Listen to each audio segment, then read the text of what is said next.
Yo, what is up, everybody? Keon, welcome in. Duke versus your alma mater. This is a good one for you. Look, folks, I'm going to be real. If Duke loses this game, I think we are just done streaming for all of eternity, okay?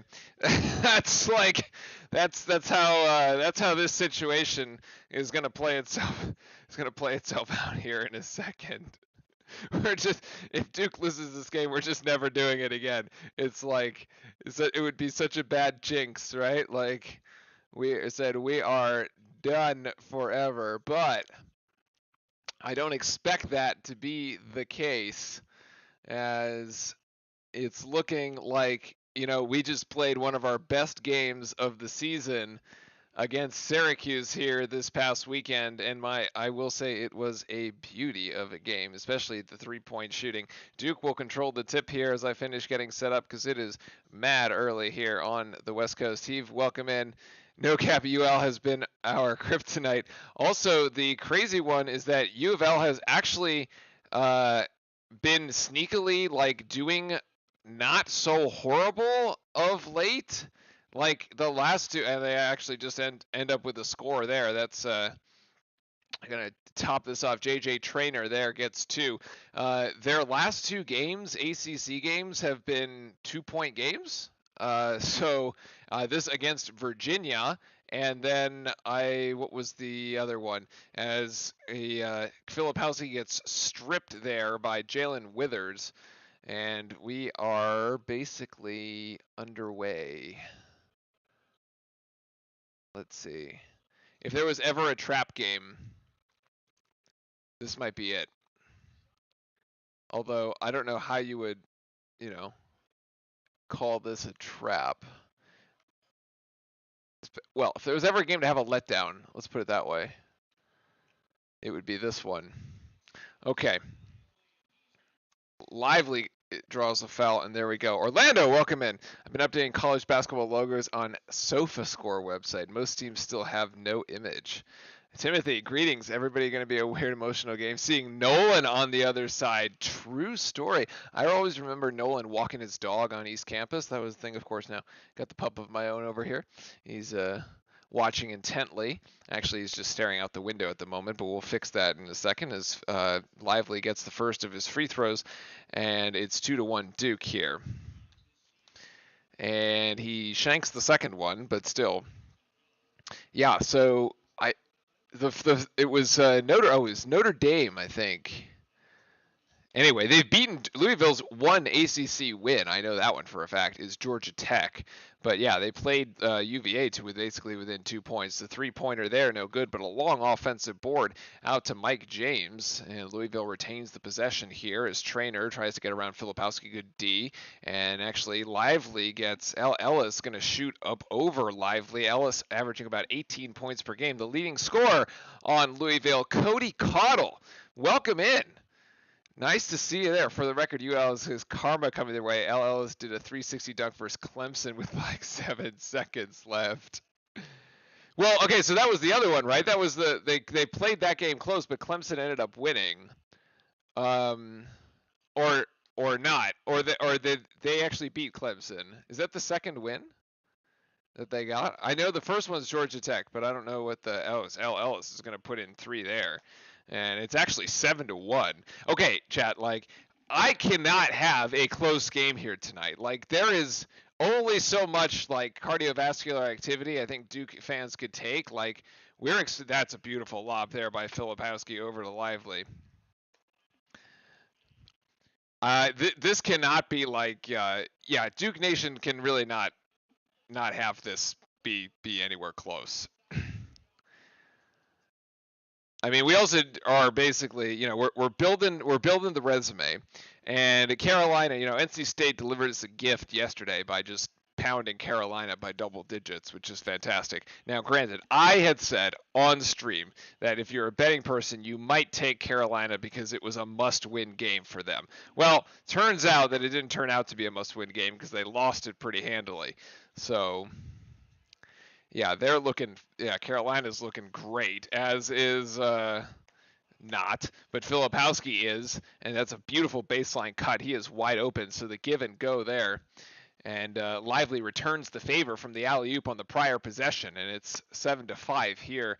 Good Guys still trailing by 2, but very open. Louisville not playing very much defense.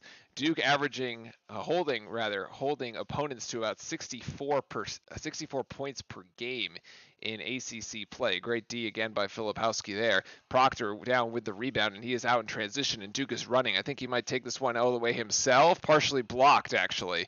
And he wanted a foul, but it was not called. Next whistle will take us to the under 4 timeout as it's gone pretty quick. This is a deep shot by L. Ellis. My goodness. Wow, he's got 8 points. I mean, he shot that from NBA range. He's 3 of 3. Goodness Lord. Chris Hand, Duke, there it is. Duke, there it is. Nice. Welcome in. Roach now going to try to take one himself. Actually, nice little dump-off pass to Mark Mitchell, and Mitchell will score easy ones. So Duke, the assists leading to easy buckets here. I think all of our buckets, well, actually, the Lively one doesn't count because those are free throws. All of our buckets have been assists so far. Yeah, 3 assists on 3 buckets. The mental math works out. Mike James, good D by Roach, a little bit of a mismatch on the height. Now Ellis working on Proctor. Let's see here. Ellis is going to take another 3. This guy is just, oh my God, this dude is just styling, man. This is like, this has this whole thing, you know, like, where best player on the other team comes in and either like one of our guards manages to shut them down completely or they just have their night in Cameron. Like this dude could go off for 40 tonight. Like this has the potential here. Roach with a turnaround jump shot. That's no good. Ellis. I don't know, man. I think we got to get it out of his hands, though. Like, literally anybody could take a shot, and that's a turnover there by Trainer, as it's 13-7 at the first intermission.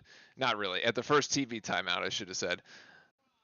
4-23 Louisville actually showing that they can play. I mean, look, y'all, like, I'm telling you, the problem here is that Louisville has been playing its best basketball in the last couple games. Like, they just beat Clemson. This is what Keon was basically alluding to earlier. They just beat Clemson, who was at the top of the ACC for the majority of the season, right? By 10. 83-73. I'm not joking. Like, here, we'll look through these. We'll look through this together. Yeah, okay, here it is. This is what I'm looking at. Zoom it in. Okay. Why don't I have like the hand thing? Okay, there it is. All right. And then Virginia, they lost at, it was at home. It was in Louisville. So it was 61-58. Like this game was tied. Okay, and then Virginia got lucky again.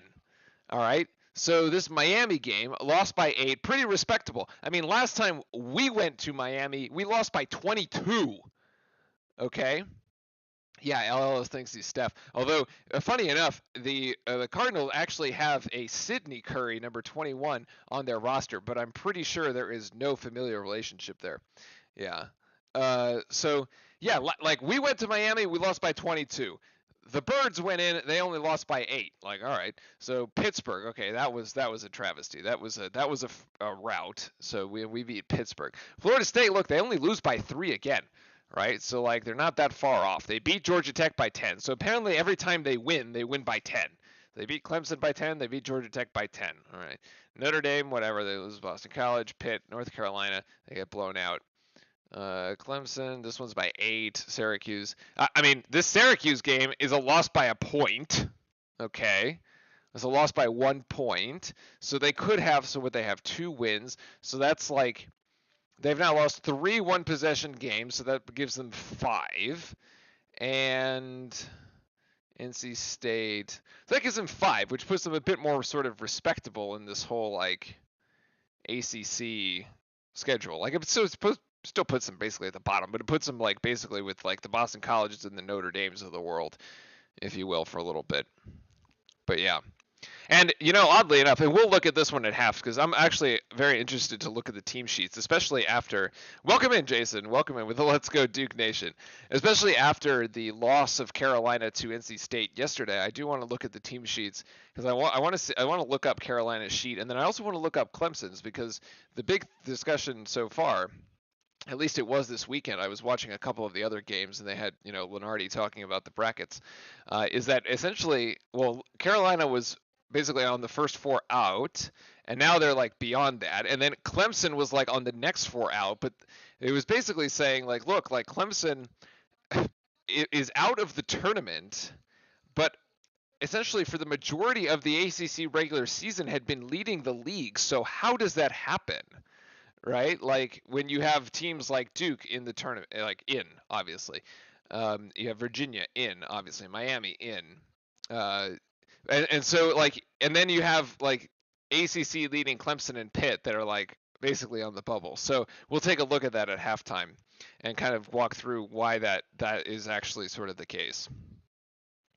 But now we're back to the live action as Dariq Whitehead has entered the game here for the Blue Devils, as has Grandison. So Roach to the bench and Mark Mitchell, and another beautiful pass from Proctor to Derek Lively, and that is the throwdown. Look, this might be. Are we finally going to get the Derek Lively 20-point performance if we just keep feeding him lobs in the paint? Because the way that this has started, the Filipowski pass, Lively got fouled on another set, and so he went to the free throw line for that. And now Proctor, too. So we're clearly trying to feed Lively, and J.J. Traynor hits 3 there. So Louisville hitting four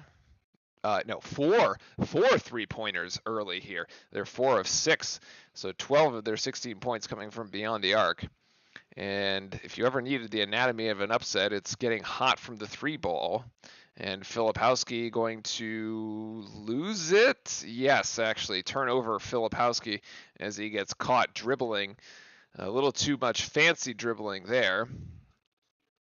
Filipowski tries to take the charge, does not, and Sidney Curry lays it in for 2, actually. I think he saw Curry kind of pulling up there for the floater. And right now it is 18-9. It's not. You know what? The crazy thing about this is it's not even that slow of a start.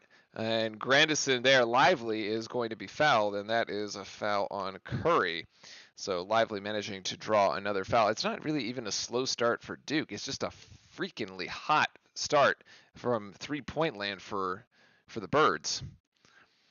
I mean, they've just hit everything so far. I mean, you go 4 of 6. I mean, kind of like, look, we went 13 of 26 against Syracuse, so we poured it on against them in that one. But suppose taste of our own medicine there.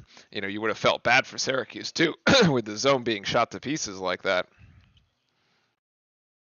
But let's get the live stats going too. And Lively goes 2 of 2 there at the free throw line, so he has 7 so far to lead Duke. And it's 1 foul on, that's Withers. Yeah, Withers. So 2 fouls on Louisville so far tonight. Team stats. Yeah, Duke hasn't hit a 3 yet. But yeah, four assists on 4 made buckets, so I do like that a lot. It's all right. We're gonna heat this up. You know, we got to play full 40 minutes. Good defense here by Mark Mitchell. This is good defense, and Mitchell will come down with the rebound as Curry picks up his second foul, going up over the back of Ryan Young. And good call there.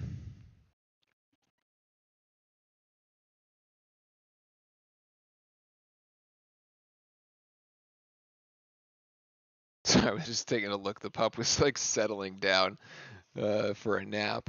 Now Grandison is wide open in the corner here. He's got to hit this one. No, weak side rebound actually recovered by the team in red. Not to be confused with NC State, which we will play next Tuesday after Virginia Tech on Saturday.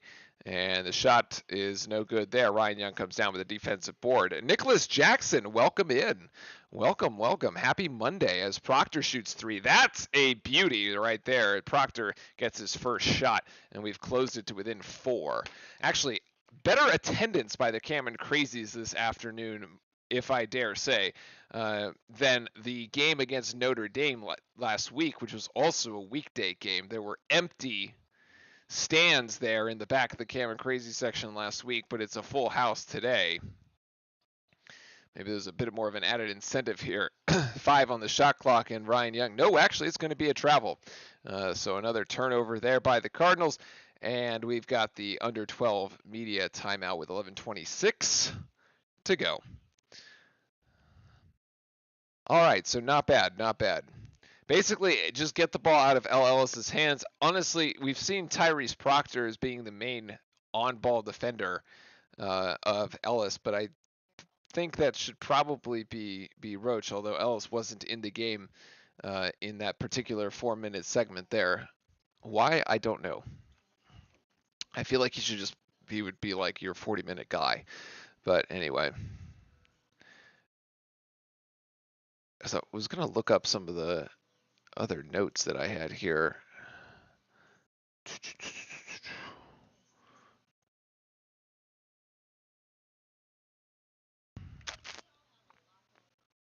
So yeah, so Louisville is averaging 75 points, which is actually, I mean, 75 points is pretty respectable. They're 9-12 all time. I did not know this. 9-12 all time against Duke. I would have thought we had a better record, but 3-3 against the Blue Devils on the road and has won 2 straight in the series in Durham. Is that actually real? Have we lost 2 straight games at home? Huh. And this I did not know either. This is a homecoming game for senior guard Al Ellis, who is a native of Durham, North Carolina. And obviously Nolan Smith, right? But I did not know that Ellis was from Durham. That is actually kind of cool.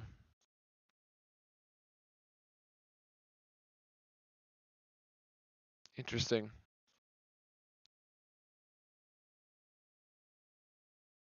Oh, I see now. Here's the stat. Senior guard Al Ellis is averaging 27.3 points per game over the last 3 games while shooting 57% from the field, 45% from 3, and 90% from the free throw line.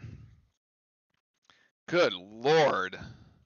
27 points in the last 3 games. I just got back from my job an hour ago. Hey, it's an early game, actually. I think that Ohio State game was the last game that started after like 7 o'clock or 8 o'clock Eastern. The game against Virginia Tech next on Saturday is an 8 o'clock game, but all our games have actually been really early this season. Yeah, Fry, that is, I was going to say, that is crazy.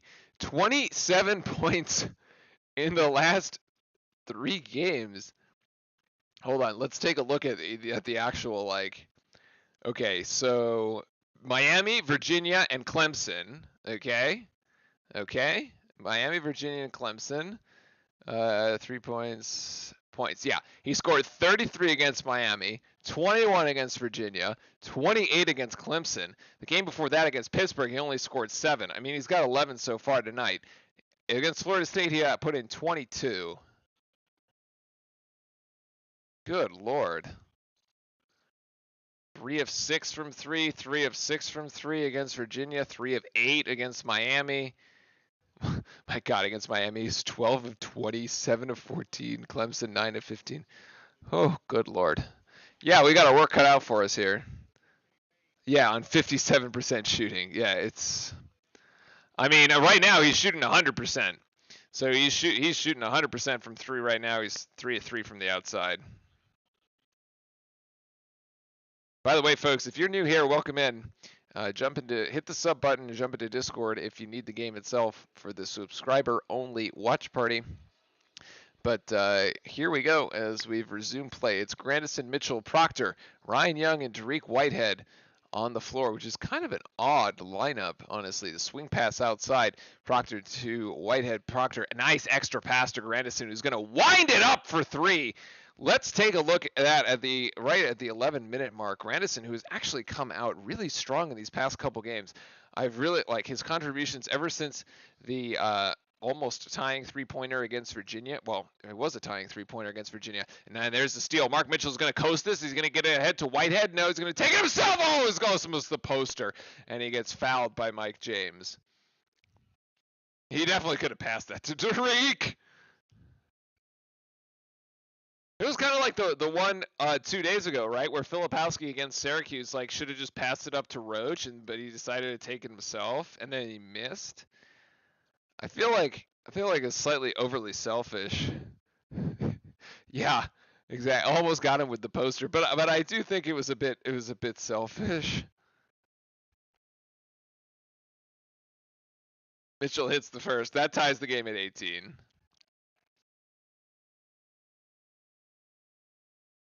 Remember, Duke's only giving up 64 points per game. Right now, Louisville on pace to go for 80, so we're definitely going to have to mitigate some of that as Mitchell gets them both to the free throw line. That gives him 4, and that gives the Blue Devils 19.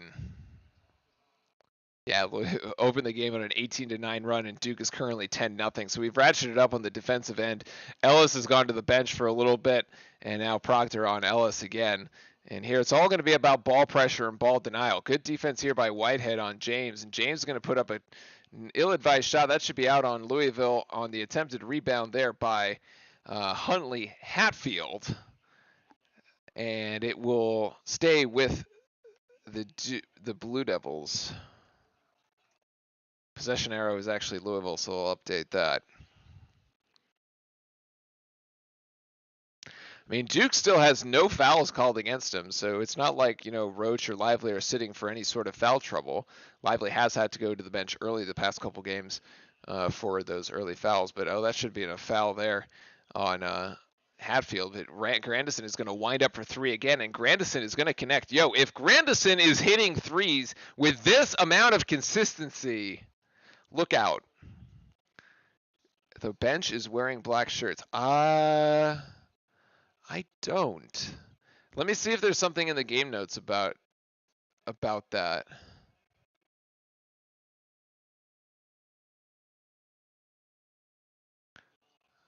Let's see. Ellis swaps onto, actually gets the ball out of his hands. That three-pointer is nowhere close, actually, by Mike James. Yeah, Grandison wanted it there in the corner. He wanted to set that 3 up again. Duke currently by 4. That's a foul. That is a foul on Huntley Hatfield. It should have been a foul on the prior possession, too. I'll look at the on the Twitter when we get to a break.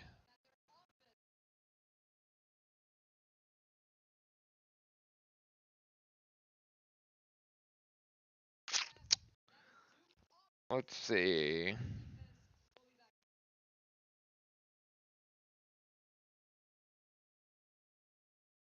Starters versus Louisville.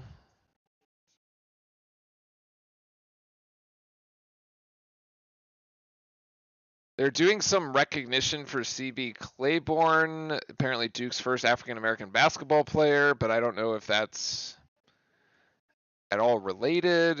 That was on the Twitter account. Apparently Filipowski also ends up getting Rookie of the Week again. Did not know this, but that's like his 8th this year now. Averaging 18 points between Notre Dame and Syracuse. 8.5 rebounds, 3 assists. Although they left out the turnovers there, which have been plentiful. But yeah, that could be it. That could be it. So, all right. We're back after Louisville takes the 30-second timeout. Grandison thought about the 3 there. Oh, no, that's just... Mitchell was wide open on the left. It's a turnover.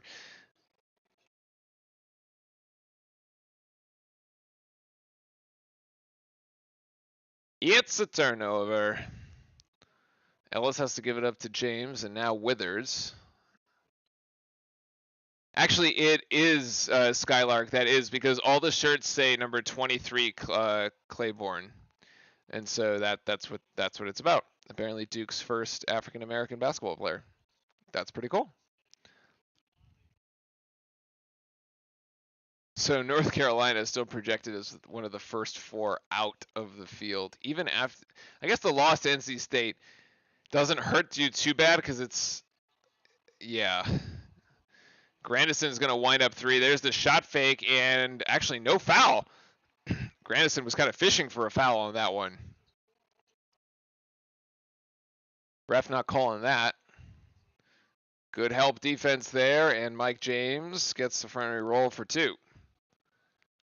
What happened to the animation for when they score?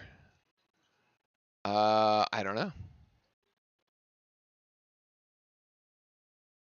Maybe ESPN is just being lazy. They're cutting costs. Got rid of the animation. Proctor, the crossover 3. Oh my, that was a rainbow. Yo, that stayed in the air forever. It was like a slow falling. Now Duke 4 of 6. So we have also heated up from the outside. Ellis way out here as Miller shoots 3. That's short. And Duke rebound there to Mark Mitchell.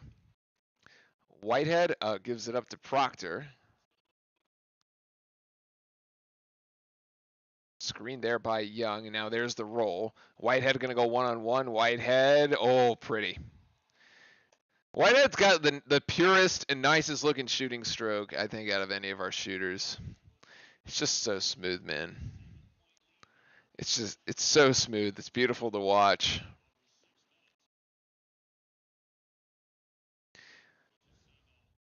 It really does remind me of like a Kobe shot.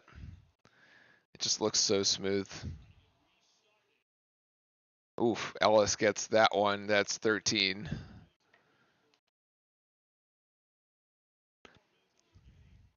So he's back to scoring now. 6:23 to go. Next whistle takes us to a timeout. Whitehead. Oh, Mitchell was open, but he'll take it himself. Ryan Young with the offensive board. Ryan Young making it happen down low. Duke retains the 7-point advantage. All right, guys, come on. Come on. Let's make it double digits by halftime. Oh, boy. Oh, geez. I thought that Ellis says a heat check after making his last 3. Oh, Whitehead, never mind. Proctor, offensive board. Oh, Mark Mitchell misses the... Oh, Mitchell! How, dude? How? How do you... What?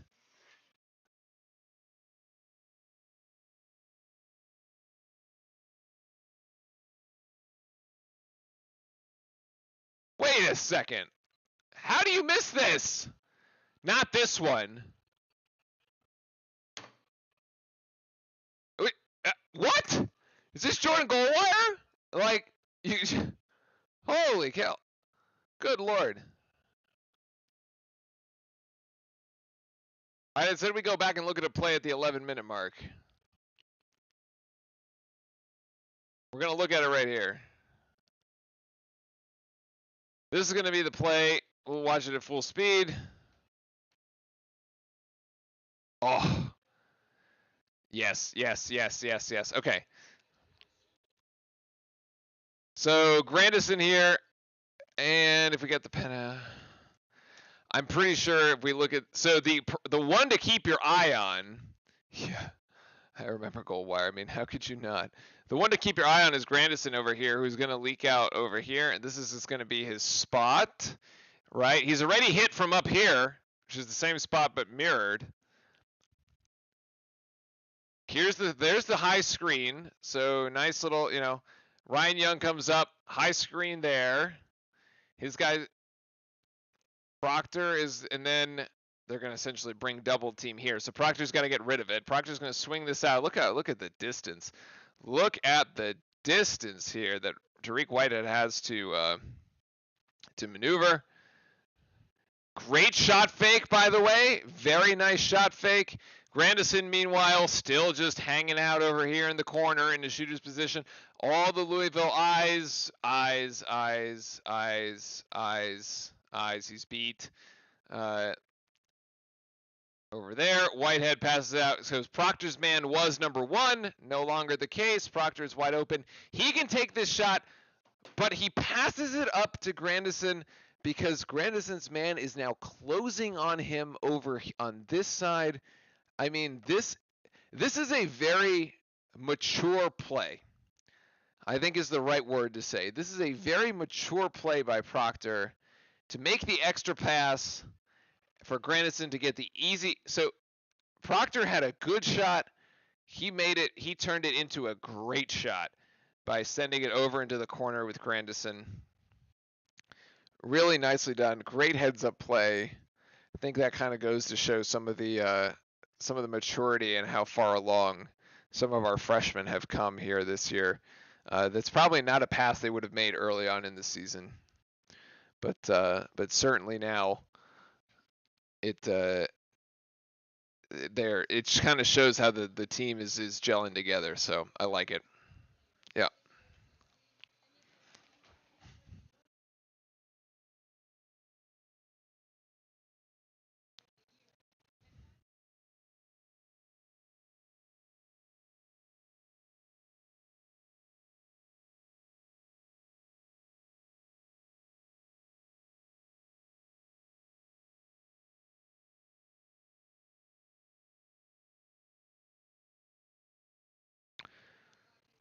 Ellis at the line here for Louisville, shooting 2 after the first Duke team foul on Grandison, as he was trying to stall the transition opportunity. And Ellis, remember, he was shooting 90. He's been shooting 90% from the free throw line for the last 3 games. These are basically automatic.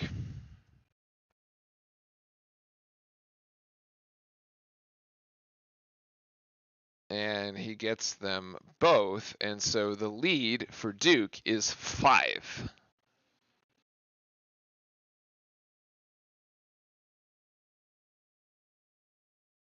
Filipowski back into the game, as is Roach, and as is Whitehead, actually. So this is the Roach, Whitehead, Filipowski, Mitchell, and Lively lineup here, as Whitehead's 3 is too long, and rebound by Filipowski over to Mitchell. Now Whitehead is going to try again, and that will be off as well, actually.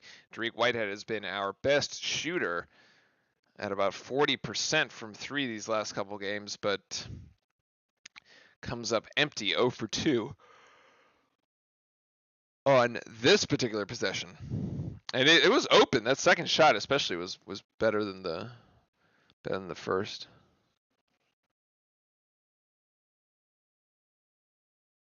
James gets stuffed there in the lane by Mitchell and Lively. Now tries to get. Oh, he that was the foot.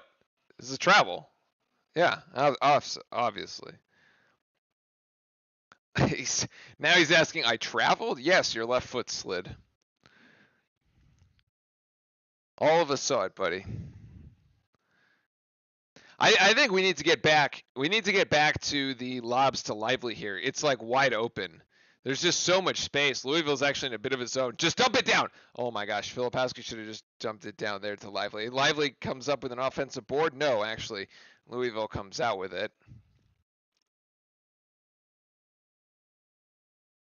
Yeah, we take a look on the defensive end, but Louisville's transition to a zone D. Ellis gives it up to James, and Whitehead steals it, keeps the ball alive. Yes, Duke transition. Up ahead to Mitchell. Is this the one? There you go. Mark Mitchell there in transition. He wasn't going to miss that dunk. Dribble handoff between Ellis and James. Then this is lands actually to James again, the 3. That's an air ball. Yeah, it's an air ball. Give it to him, crazies. So we hit the under 4. That was a quick little stint because we had gone so far down in the clock. 3:56 to go here in the first. And a quick commercial. Nice, great effort there by Whitehead, crashing into the laptops in the front row of the crazy section. Nicely done by Mark to clean it up. All right, folks, it's Monday. Tell me, how was your Monday? You got any big plans coming up?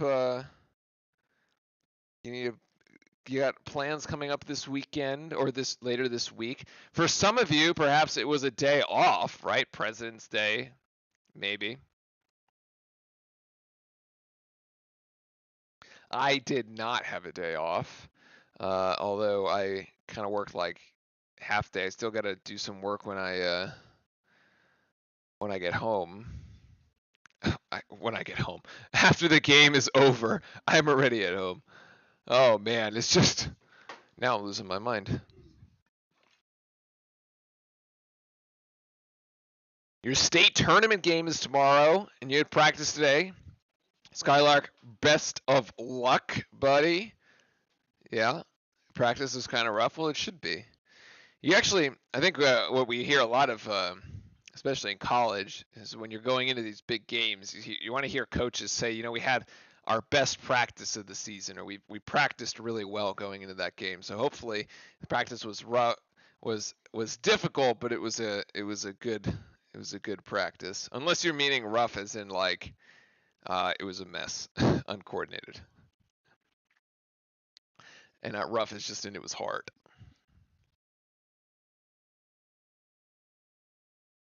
Nothings. Nice.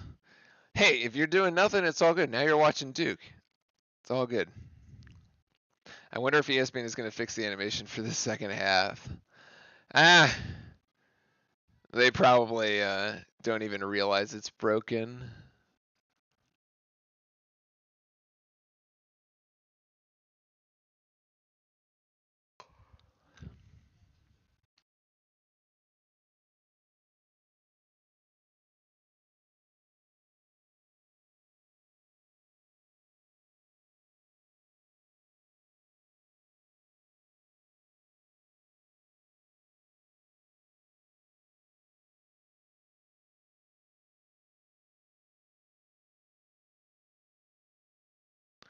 Yeah, we had to run since couldn't make any shots during our warm-ups. Oh God, it's like Duke, you can't hit the open layups. It's gonna be 83 on Thursday. What? Fry, it's gonna snow on Wednesday. Like literally, I am looking at the weather here in Seattle. It says 23 degrees Wednesday morning when I get up, and I have to take the dog for a walk. 23 degrees. I just like I can't. I'm like I can't even. Do I bet? No, I don't. I used to, but then I realized that if I lose the bets, and it's usually because Duke loses, and then I lose twice, so I'm not doing that. I don't like losing, and I especially don't like losing twice. That was the first time. Winter is basically over in North Carolina. So you might what's funny about though in North Carolina, right, is you get this like 1 week and you get this week, right, that okay, it's like gonna be 80 on the weekend. So like everybody gets their shorts out, right? You guys are gonna be in shorts and t-shirts on the weekend. And then there's like that 1 or 2 days where it freezes again. And after that you're in the clear. But it's like there's always like a head fake here. And so like at least like that's what it was like when I was down there. So you might be 83 this weekend, and you guys might be in good shape as Mitchell with the alley-oop. But inevitably, the cold will come back. That was a spectacular play. Duke transition game is alive and well here. Kind of like looking a lot like the Carolina game as far as transition goes. Bipolar weather. It is, man. Like, look, I remember we used to, like in the fraternity, like everybody in the fraternity got their like, you know, their colorful and like their spring clothes out. You know, the nice button down shirts. Your Paschal colors, right? Because it's like Easter-ish, right? It was what, like Mardi Gras was this past weekend, I think, right? So, and then like a couple of days later, you're back in the winter jackets and like, Roach comes in there with a foul that will send Kamari Lance to the free throw line. 4-2 shots. 3 minutes 11 seconds left here in this first one. Virginia versus North Carolina. Oh, that's Saturday at 6. Yo, so both Carolina teams, Duke and UNC, play both Virginia teams on Saturday. We play Vatech. Carolina plays Virginia. Interesting. By the way, if you're new here, hit that sub button and come back because we'll be back on Saturday for that game. Having that one live. So it should be a nice revenge game for us there as Kamari Lance hits both of them and it's 26-33. Virginia with a win over Carolina could be the nail in the coffin for the Tar Heels. See, Timothy, unfortunately, I don't necessarily think that's true because UVA, 1, is better, 2, is expected to win that game, and, like, it's a quad 1 game for Carolina. Like, it doesn't actually hurt them that bad if they lose it. The fact that they don't win it, though, doesn't help them, right? But it doesn't, like, make them that far worse off, as Duke is going to get 3 cracks at this. Mark Mitchell with the putback, 2 offensive boards, and Mark Mitchell with the and one.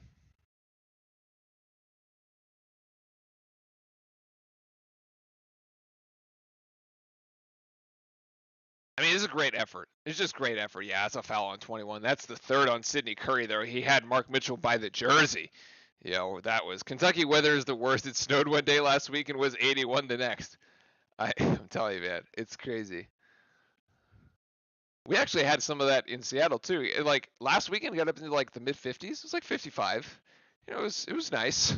And now it's going to be 25 on Wednesday. As far as Carolina is concerned, they may have to run the table. Okay, so here's my thing, right? UNC is going to be in a position.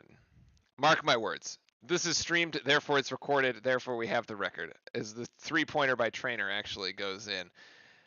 North Carolina is going to put themselves, they're going to play so bad, they're going to put themselves in a position where they have to win the ACC tournament in order to make the NCAA. Okay? That's what's going to happen. Now, they also don't get any bye, so they're going to have to play their way in. They're going to win that first game. All right, Carolina's going to go to Greensboro, Brooklyn, I can't remember exactly where it is. But there's the Derek Lively alley-oop that we have. Again, that opportunity, as I've been saying, is just going to be there all night. So you should feed this kid for 20-plus points. He's got 9 so far. Anyway, Carolina's going to win that first game in the ACC tournament, all right? Then all the Tar Heel fans are going to figure out that they're going to get excited, okay? Carolina Nation's going to get excited because they think, ooh, they have a chance. Look, like we're putting a run together, boys. That's what Carolina Nation's going to say. And then they're going to go up against Duke in the semifinals of the ACC tournament, and we are going to put them out of their goddamn misery. All right, we are going to end Carolina's season the same way that Carolina ended our season last year and just put them out of their misery once and for all, as Lively's 3 was a bit ambitious, but it almost went in, and it's actually out of bounds on the Cardinals. And that, ladies and gentlemen, is going to be the poetic justice that we deserve for not getting to play in the national championship game last year.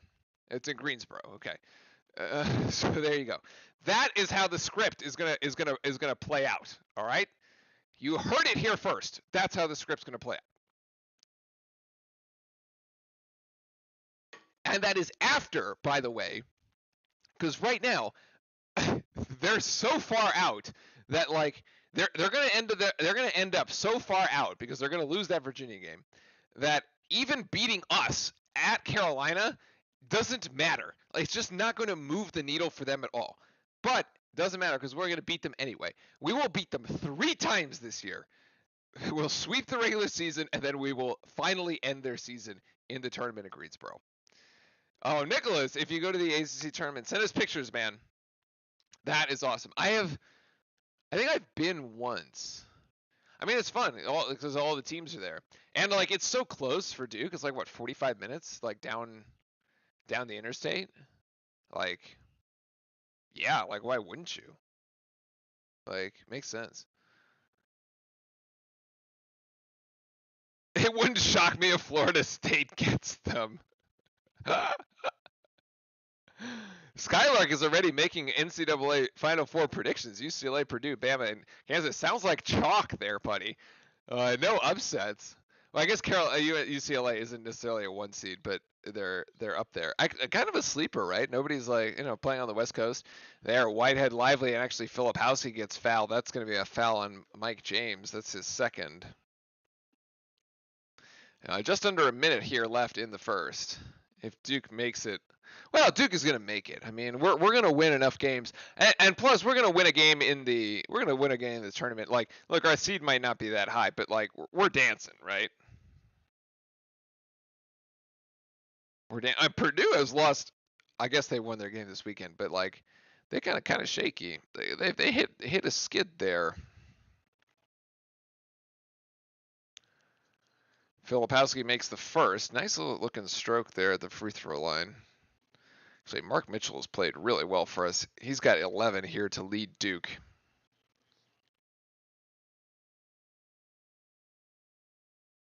Yo, there are definitely some kids in the Cameron Crazy section tonight. Somebody's gotten their younger brothers into the Cameron Crazy section. They're in that front row.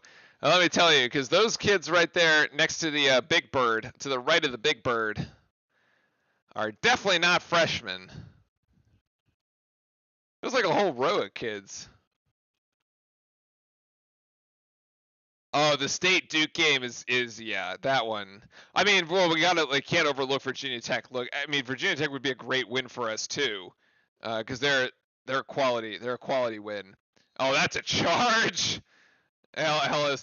You know what? I am so thankful that they actually called that, because they've been calling that against us all season. So glad to know it goes both ways. I think we get revenge on Tech and we get revenge on State. We get revenge on both of them. You're going to win those 2 games and you're rolling to Carolina on what, like a 5-game win streak?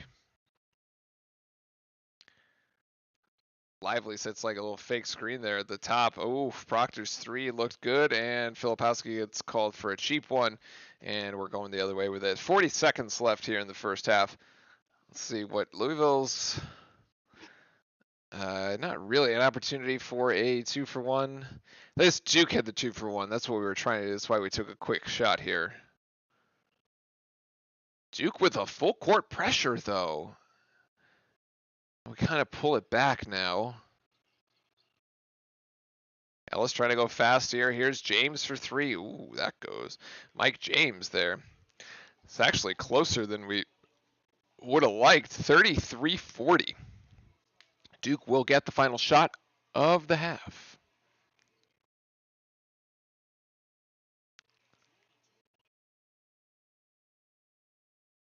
Actually, it was ruled at 2. Okay.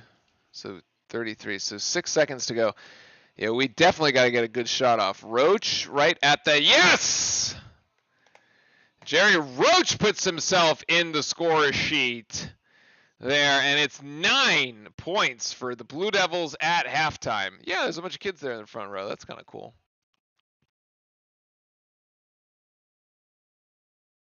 Yeah, that's a 2-point by Mike James. His right toe was definitely on the line.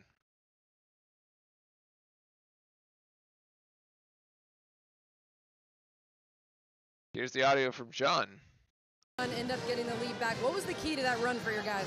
Thought I'd start with our defense. You know, we did a great job playing together on that end.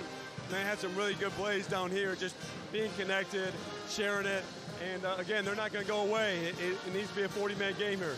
Well, you talked earlier today to us about Louisville being a better team in their last 3 games. What's important for you in the second half to create more separation? Well, it's been our defense all year. And so playing another 20 minutes, thought we overhelped a couple times. Ellis is a big-time player, can put a lot of pressure on your defense, but we need to know when and where to help from. So we have to clean that up here. Coach, thank you. Okay, thanks, Andrew. Doing a very good job. All right, job. So there you have it. Really turning it around with the defense, which has kind of been the calling card for us all season. So, all right, let's look at the stats here. Should be 18 fouls for Louisville, I think, if that is correct. And only 3 for our Blue Devils. Let's see, 2, 1, 1, 3, 1. Yes, we have that correct. And actually, it's just 4. Grandison has 2. There we go. All right, so we clear that 8-4. Second. Okay, great. And so we've got the 9-point lead at the half. Summary stats here for the folks listening. At home, Duke overall 15 of 33 from the field. Louisville 12 of 26. Actually, both teams shooting a relatively even percentage here, 45.5 for Duke, 46.2 for the Cardinals. And the Birds are edging us by 1 in the 3-point shooting column, 5 of 12, while Duke is only 4 of 12. Here, free throws 8 of 9 for our Blue Devils. Louisville perfect 4 of 4. And Duke winning in the rebounding column 19-13. You saw, especially in the offensive rebounding department, 8 offensive boards for Duke, only 3 for the Birds, and 11-10 in the defensive rounding category. How many turnovers? I am getting it to it in a sec, but we will rearrange it for you. It is actually only 3 Duke turnovers the entire half, which is actually pretty spectacular, especially given the way that we have played of late. And actually, we cleaned it up big time there against Syracuse. especially in the second half of that Syracuse game, where we had like 10 turnovers in the first 10 minutes basically, but then it was pretty. I think we ended the game with like 14 or something. It was actually like much better. Anyway, we only got 3 so far. Louisville's got 6, and so Duke has 9 points off those turnovers, so about a point and a half off of each Louisville turnover, which is very, very good. And that's where we're at. So, yes, Duke 10 assists is the other one. 10 assists on 15 made buckets, so assisting at about a 66% clip. And those assists going the way of Roach with 3, Proctor with 2, and then a smattering of folks with a single assist. All right, I am going to grab a bit of water here for a second, and then we will look at the team sheets. I'll be right back.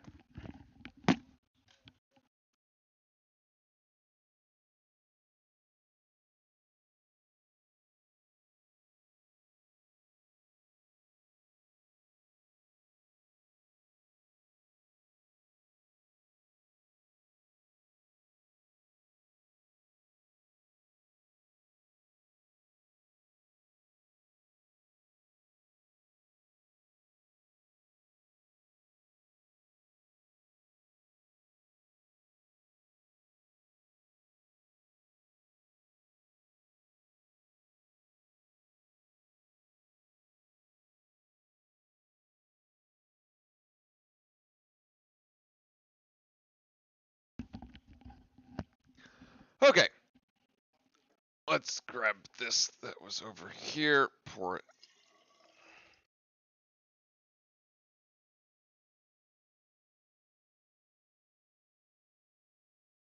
Okay. All right, we wanted to look at team sheets. Here we go.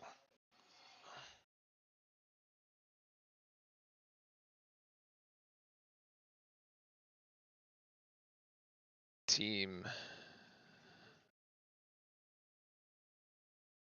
Is this the one I was looking for by earlier? It was. Okay, so I'm going to do this, but I'm going to go over here. Whoops.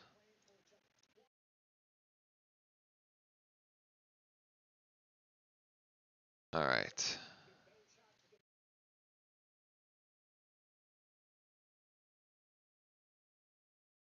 Okay, here we go. All right, so this was our Blue Devils. This team is projected to make the NCAA tournament, yeah. And so this was our...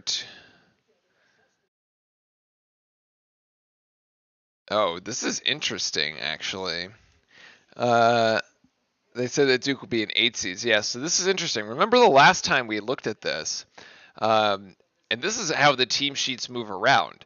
Remember how the last time we looked at this, we saw that Duke had gone 2-9, I think it was, against teams in quad 1, and had been perfect against teams in quads 2, 3, and 4. That is no longer the case because Wake Forest and Clemson have slid out of the quad 1 and into the quad 2. Clemson, by virtue of its loss to to Louisville, has really sort of tumbled. I compare. Add team. Resume comparison. No, I want to see. Okay. This is the rank 17. This is the net ranking 20. Okay. So this is the net ranking over time. Okay. Yes. Right. Quadrant placement is determined by opponent ranking, game location. Okay. So let's hold on. Can I do Clemson-Tigers? I can. Okay, great.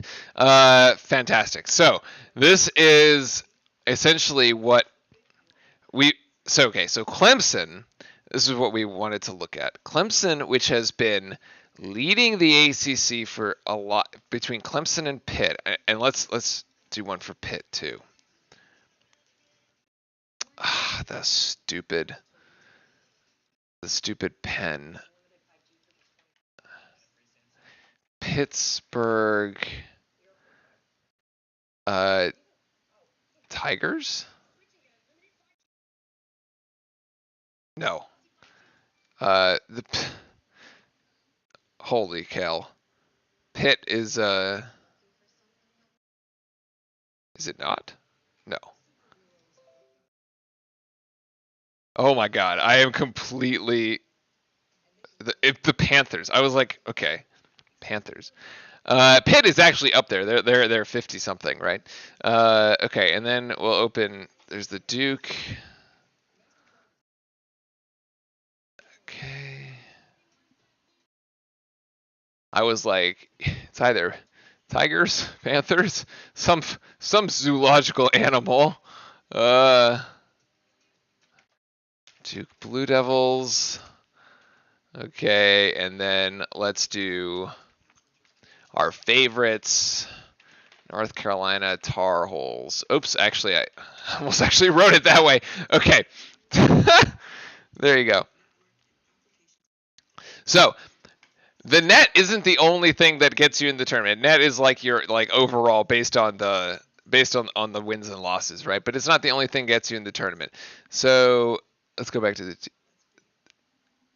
all right, so you see that, and then let's do this. Let's put up ESPN.com,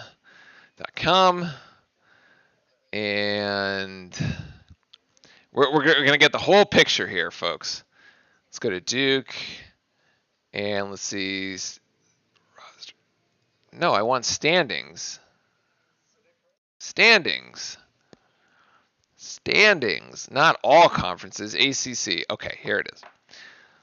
All right, so Clemson, this is the top four, right? Clemson, 11 and 5. Virginia, we know Virginia's in. They're projected to be a 3 seed.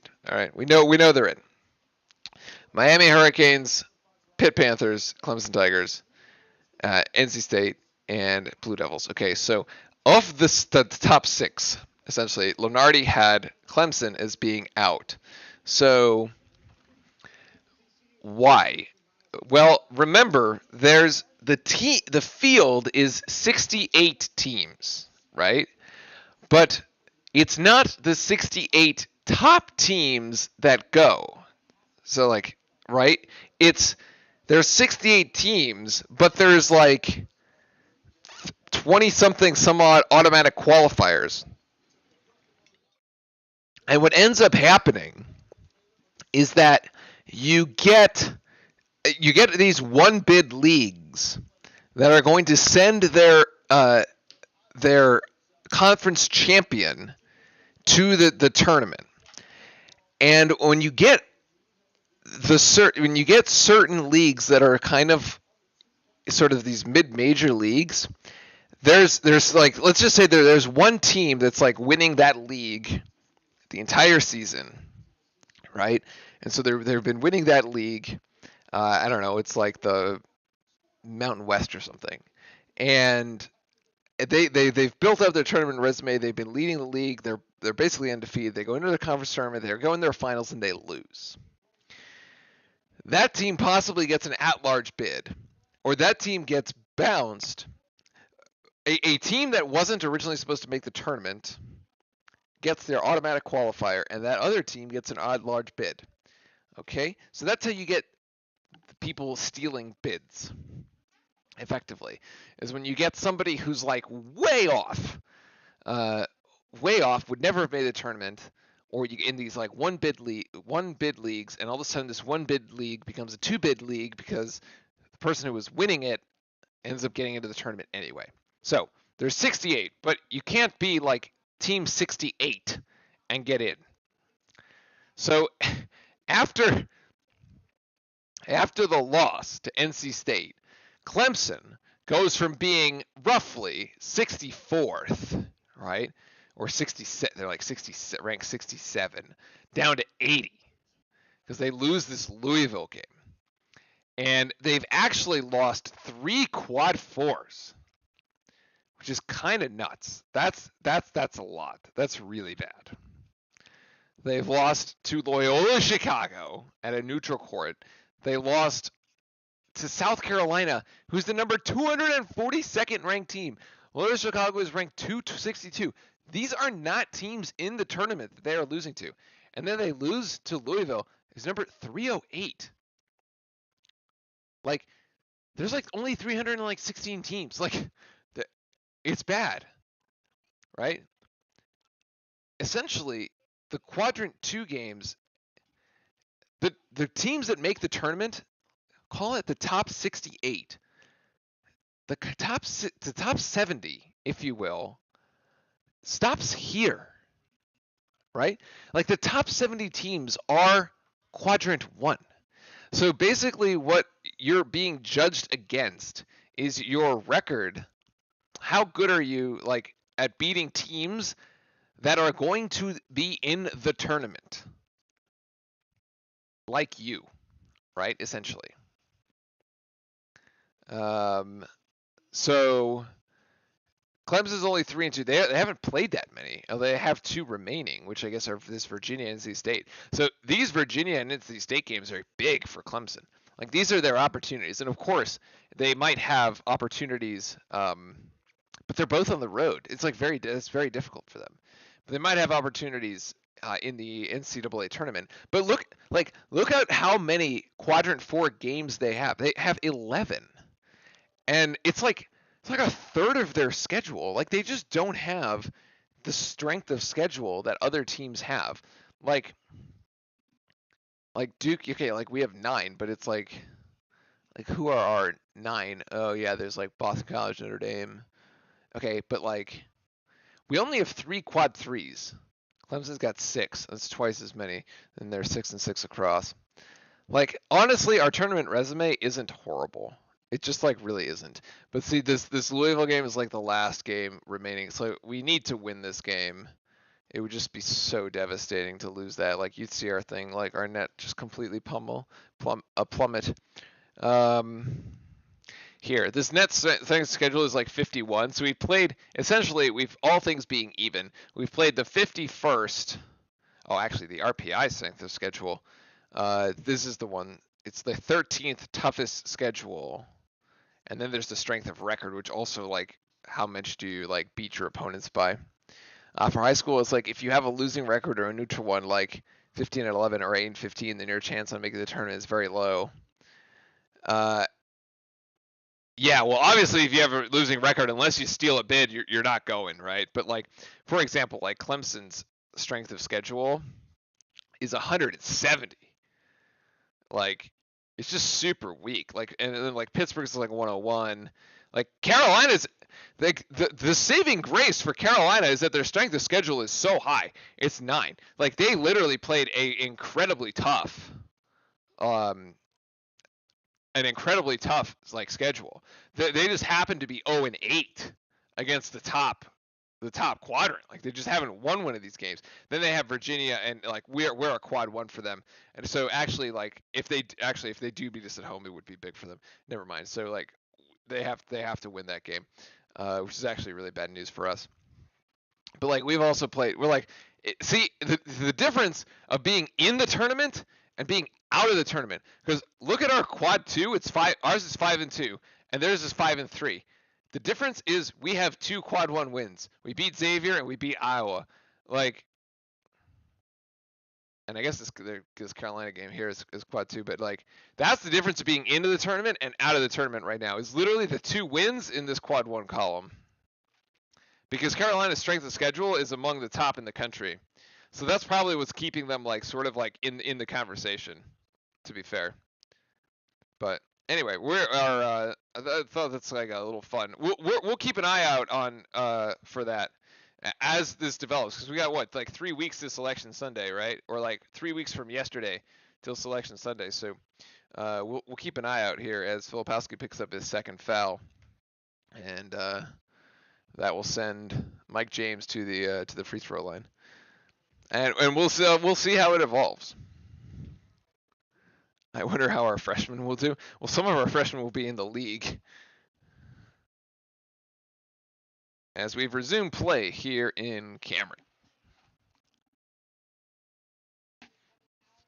And Mike James makes them both, right? As Shire said, 40-minute game. We got to close. This cannot be even close. Duke by 7.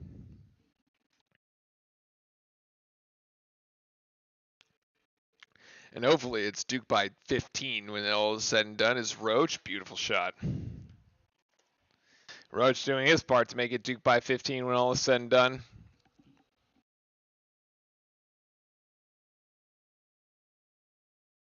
Student section definitely needs more bounce, and that should be an interception by Roach, who had great position there. Louisville trying to feed Mike James. I keep wanting to say Mike Young. Filipowski is wide open for 3. This should be an easy one. Yes.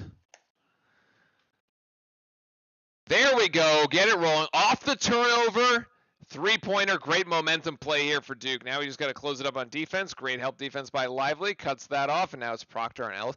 Proctor hasn't switched off Ellis all night long. I think they're just going to leave him there. Oh, and it's a turnover. Mark Mitchell picks it up. He's going to give it back to Proctor. Yes, Proctor going to lay it in and out. Oh, Filipowski with the rebound and the putback. And the Birds are going to need a timeout here soon. And I think Ellis is bringing it over for a time. Yes, it is. Yes, this is a timeout by Louisville as Duke has come out of the halftime locker room on fire. Nicely done. Well, Jared McCain, too good. Yo, Mackenzie, I need to figure out exactly how to pronounce it. Mbako, I think, right? Find out next time on Duke Basketball. Duke Basketball Gen Z. There you go. Will Caleb Foster beat Trey Jones? Yo, as long as Caleb Foster isn't like Caleb Love, we'll be fine. Man, I was watching that NC State game yesterday against Carolina. I was hate watching that game just because, it was Carolina. And some of the shots, man, some of the shots that both NC State and Carolina were taking, I was just like, I cannot believe that these teams don't take, why do teams don't take these horrible shots against us? Like, they're just so bad. Like, Caleb Love is just jacking up shots. Like, the NC State guys are just jacking shots. Like, I'm like, when is this when Duke shows up? Like, every time Duke shows up, you got people taking quality, good looks, like waiting into the shot clock, being patient. When Carolina shows up to State, they're just like,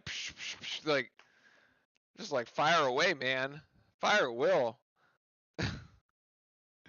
It's a joke. Foster, Roach, Proctor, Blake, Shoot, Whitehead, Stewart, Power, Baco, Lively, Reeves. Whew. So Keon basically implying Roach comes back for his senior season. Filipowski goes to the league, probably. He's that good. Whitehead stays? Interesting. You think Flip is really the only one that's going to leave? I think history would say not true.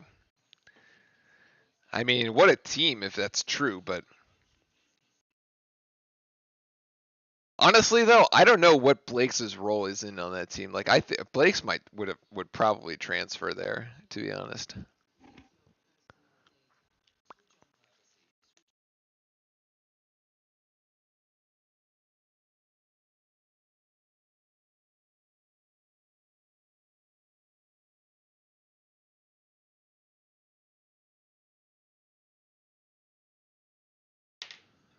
Huh. It's a bold prediction. I mean, yeah, I just don't think Blake's fits there.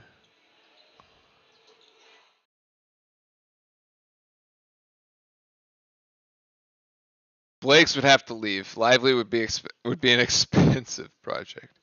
Oh, you think Lively would be an expensive project in the league? I wonder if feel free to say more, but like I think it might be some of the stuff that we've discussed right, like already on the broadcast, right, where it's like, I mean, his defense is clearly exceptional, but his like when you're only averaging 6 points a game, like you would that doesn't get it done in the league. Like you can't just go in there just solely on your defense. Um, I don't. It would be very limited, right? Like, yeah. And I think that might be what holds him back, honestly. I mean, now that from the college side of things, I mean, as you know, Hunter Hatfield puts one right over him. But defensively, I think he's one of the best bigs we've seen come through Duke in a long time. But yeah, that doesn't necessarily get it done in the league. He's kind of one-dimensional. Oh my goodness, Filipowski, what a spin move, man! He got the defender on his opposite hip and just put him in the blender. Allen and Mosley from the Cavs would eat Lively's lunch, yeah. I think, yeah, Flip has just continues to be exceptional. You imagine a sophomore Flip, man? Oh, possession arrow gives that to Duke. Wow. I actually thought Lively came down with his hands there.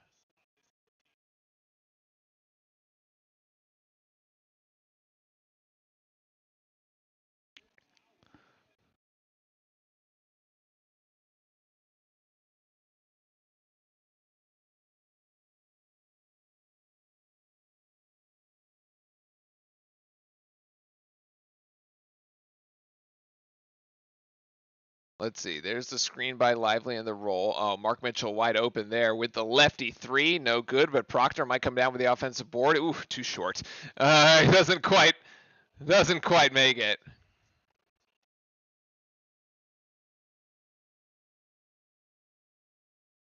Louisville just content to go slow here, actually. Kind of going deep into the shot clock.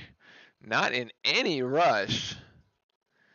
And Ellis calling for a high screen now, and finally there Hatfield figures it out, and Ellis now going to go with the right hand. Yes, he's got 17.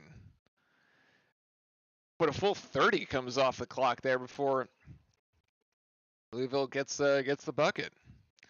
Not that we'd mind. I mean, it just kind of help us burn clock. Oh, Lively wanted the lob. Roach. No, he's not in position for it. Roach with the jump shot. That's too strong. Are we going to get the Mitchell rebound? No. A rebound there is going to go to Lands. No, sorry, Withers. Now Ellis again, and Ellis gets stripped. Nope, actually, it's a foul on Proctor, and that will be his first. And Duke's second, and we got the under 16.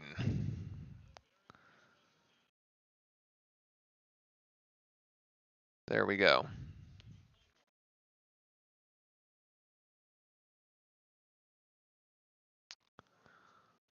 All right.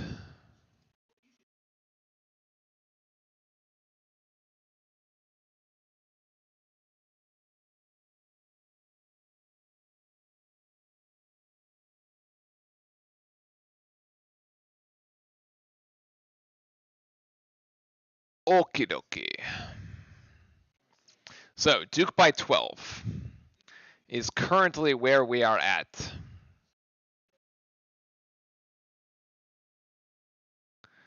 What?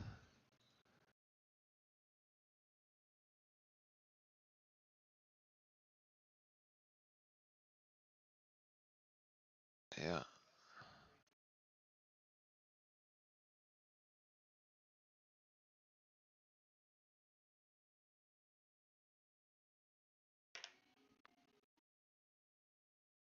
Oh. Stretch it out, Chet. Stretch it out, everybody. Stretch it out.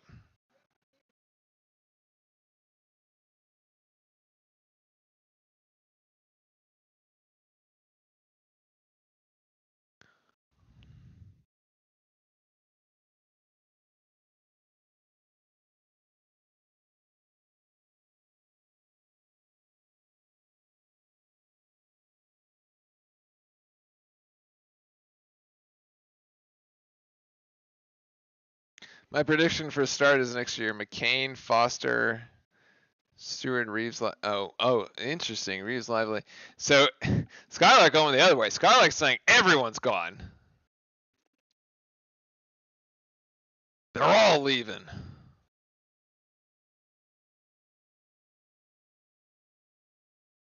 TJ Power will be reserved. Yeah.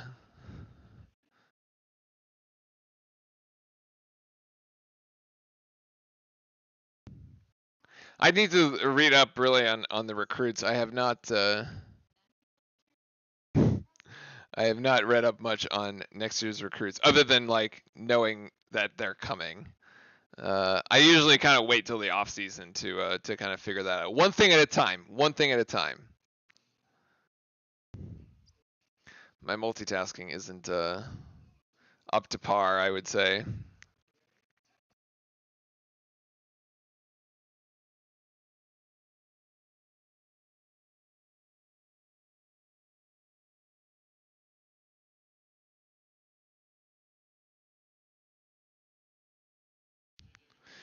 And back to Cameron we come.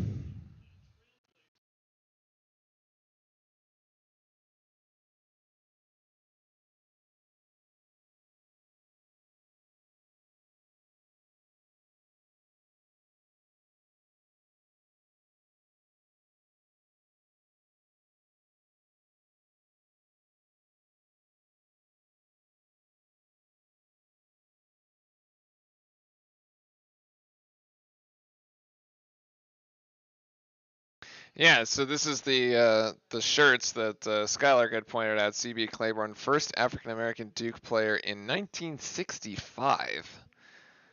Oof, that was a long time ago.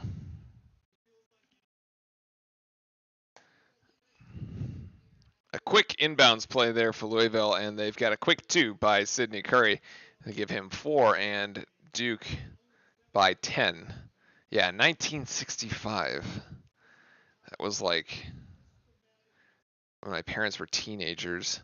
Filipowski's just going to take it himself. Up and in, and it's an and one.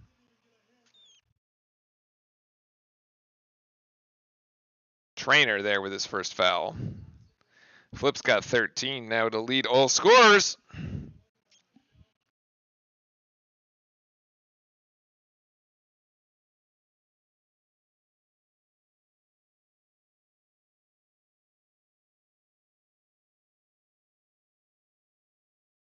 Flip going to take the free throw here. He's got 2 of 2 so far at the line, if memory serves.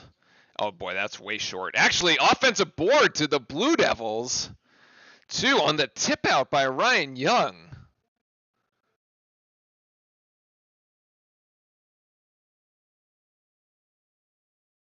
Grandison over to Roach. Now Ryan Young. Oh, reverse. Yes. Actually, outside to Whitehead. Fantastic.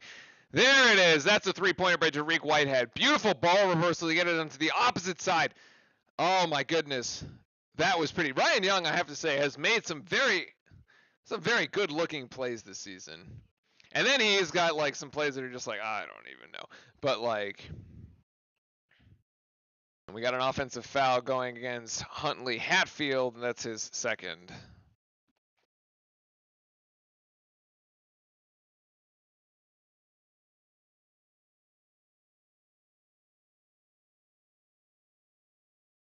I mean, there's just some plays where like you're like, wow, this guy's got serious his court vision. It's either that or it's just instinctive. It's fantastic. Let's see. Here he goes, trying to get it outside. It gets it back outside to Filipowski. Filipowski over to Whitehead. Now trying to repost Ryan Young, isolated on the right side. Young going to work. Young trying. There's the sky hook. Oh my gosh, almost puts it in off the backboard. A little too strong though.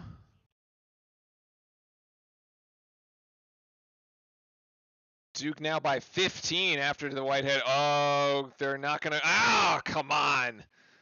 All right. So look, Huntley Hatfield puts Filipowski on the floor. If Filipowski had done that, it's an automatic offensive foul.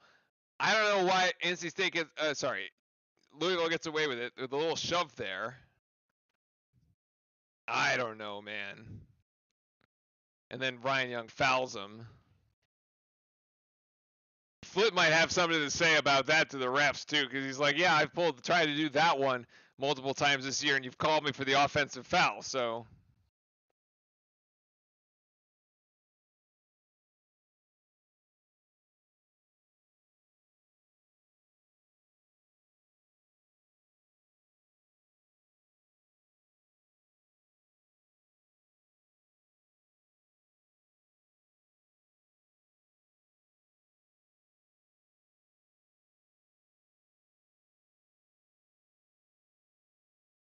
Saturday versus Clemson, Louisville was 26 of 28. My God. And actually, Louisville comes down with an offensive board. Their three-pointer, no good by L. Ellis. That was an opportunity for a 4-point possession. That definitely would have closed the gap a little bit for them here.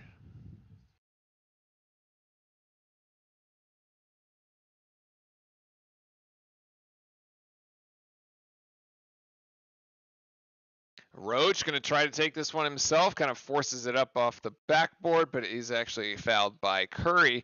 That's, by my count, Curry's fourth. Well, the announcers are saying that he flopped, but I don't know. Our guy's not a flopper. Our guy is not a flopper.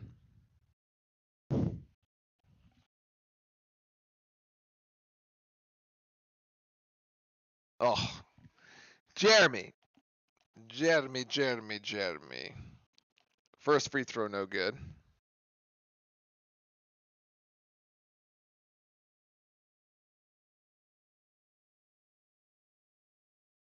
And, he shanks them both, but Ryan Young comes up with another offensive board. Kick outside to Grandison for three. Jacob Grandison, best time for a three-pointer off an offensive rebound. So that is now 2 offensive rebounds off of Duke missed free throws for Ryan Young. I mean, and you're outnumbered at the free throw line 2-4, by the way. There's 4 Louisville Cardinals there, and there's only 2 of you. And Ryan Young manages to come up with both offensive boards. I mean, honestly, the resulting there, the 3, is better than the 2 had Roach made him. It's still a 15-point game. Whitehead is going to go in. Oh, I thought he was going to dunk it. Actually, Ryan Young for the offensive board, and he will be fouled. And that should be the 3rd there on Hatfield. And Duke's basically gone to the free throw line 3 times out of the last 3 trips.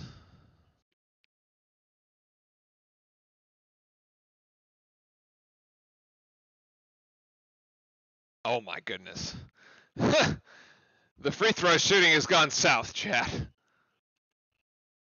And this time, Ryan Young isn't there to pick up the offensive board because he's on the free throw line.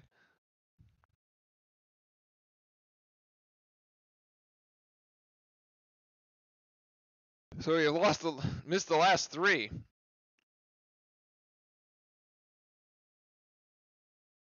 There you go.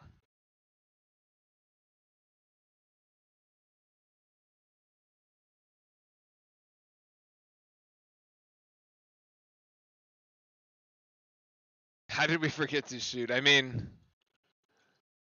we've been shooting decently from 3 though, so a nice, good hustle there by Ryan Young as the ball is still on the deck. Is Louisville going to call a timeout? No, they're just going to throw it out of bounds. Oh no, timeout. They do get the timeout.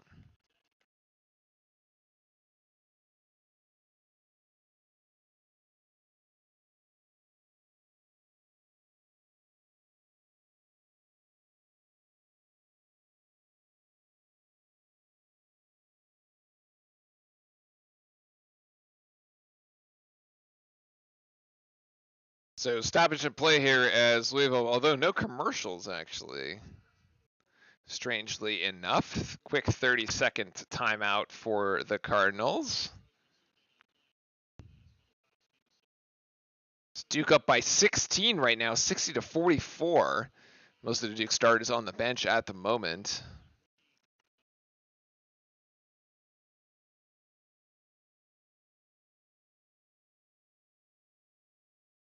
You know, they're doing the comparison for like Okafor, Filipowski, Bagley. I Completely forget what a great season Marvin Bagley had. 21 points, 16 rebounds. But like, he just hasn't seemed to be like doing as well of late.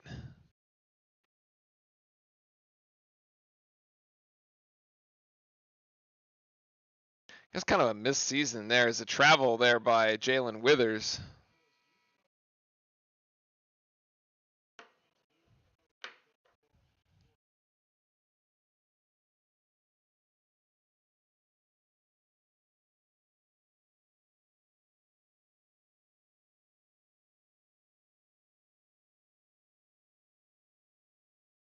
Ryan Young down low, receiving from Proctor. Now he's going to just back his man down. Actually can't get it to go. Grandison almost comes up with the offensive board.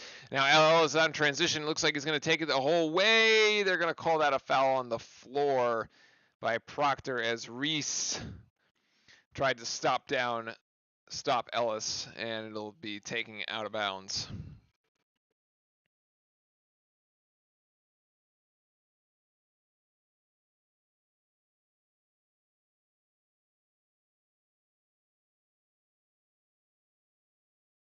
Louisville inbounding.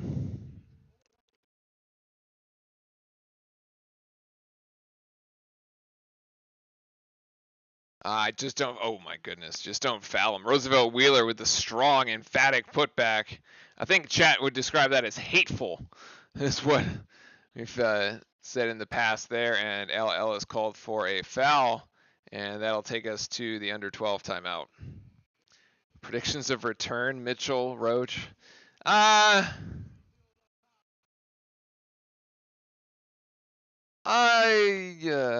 would think Proctor maybe, because remember Proctor's really young still. Proctor reclassified.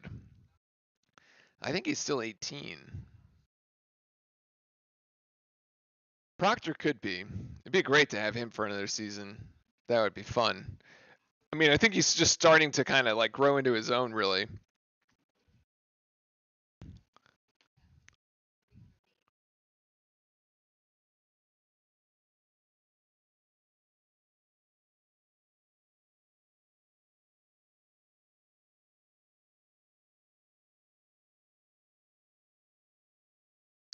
But yes, that was hateful. See, there you go, Chalk fan. Why is the seating so limited in Cameron? Just because it's a small stadium and they never made it any bigger. It's like 9,000. Was it like 9,100 or something like that? It's like something.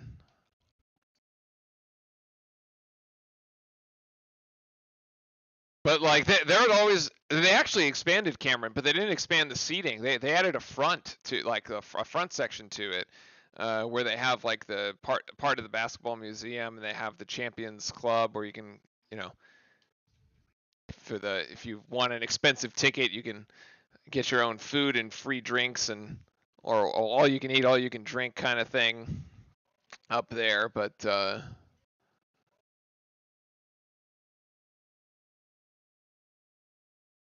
yeah, they've never like augmented the seating capacity of the stadium, and I don't think there's any need to. That's kind of the allure and the prestige of that's kind of the gimmick, right? Like that's the whole thing. That's small, it's intimate, it's personal.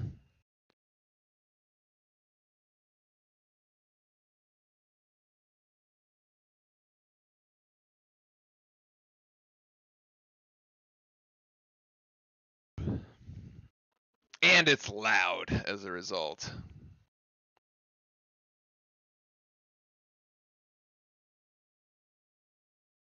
That's the only thing you don't like. Well, it makes it hard to get a ticket, doesn't it? Or harder.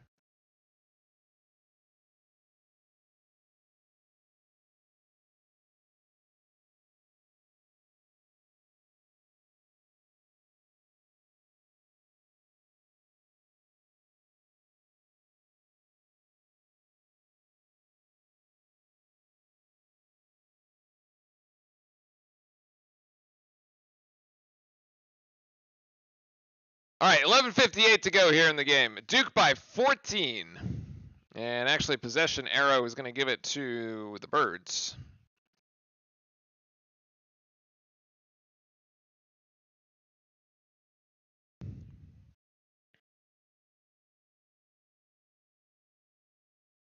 The Cookie Monster is the Cookie Monster there in the student section needs a bit more energy.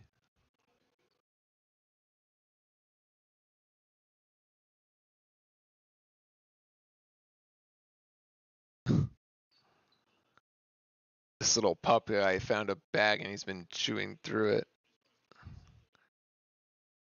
Proctor's 3, no good there. Actually, rebound Louisville. A bucket here makes the game probably more interesting than we would like.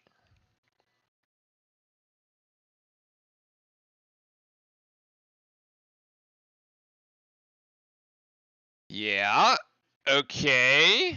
A bucket here makes it a bit more interesting than we would like as JJ Trainer connects there, and it's a 12-point game. So Louisville hanging around on the road. Duke needs a bucket here. We need to reestablish ourselves. I mean, we've taken good shots. There's a Derek Whitehead 3. That's no good. And actually, should have been a foul on Trainer, who was holding Mitchell, I thought. But nothing. Okay. We had a very sort of like that 16 to 12 minute mark was like very disruptive. It was like a lot of fouls and just not a lot of continuity to the game.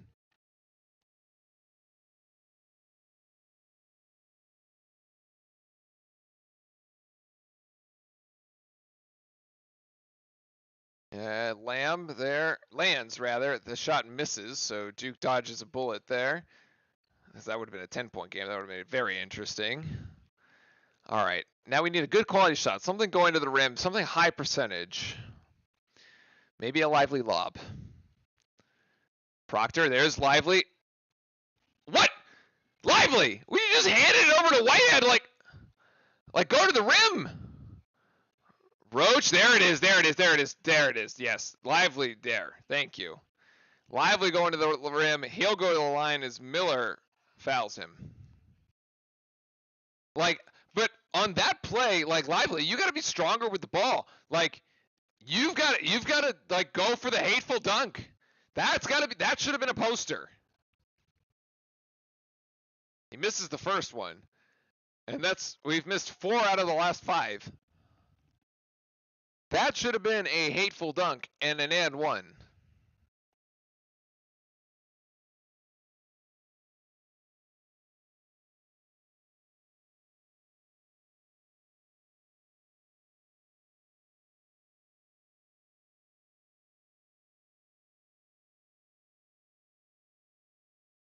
There you go. Lively makes 1 and 2. That actually puts him into double digits and gives him 10 for the afternoon or the early evening.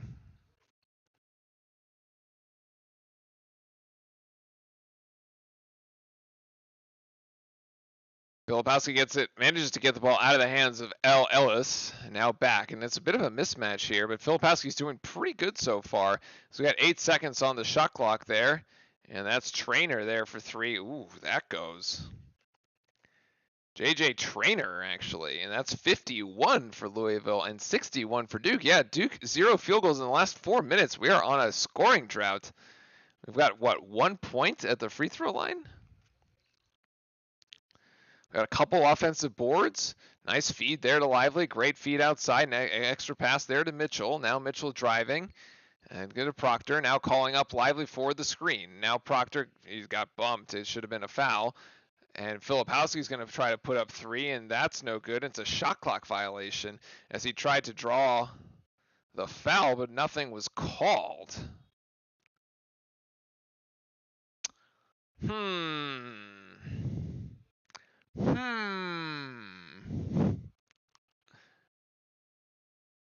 need some defense here. Ellis getting right to the basket, though. Gives it up to Trainer. Ooh, and Trainer looks like he rolls his ankle. And Ellis now Duke with it. Yeah, we're going to have an official timeout.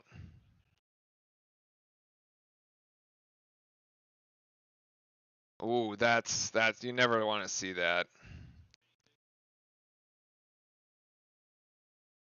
He kind of steps on Flip's foot, and then the ankle gets rolled. Ooh, that's unfortunate. Hopefully he can walk off under his own power here. Yeah, looks like he will. Okay, that's good. That's good.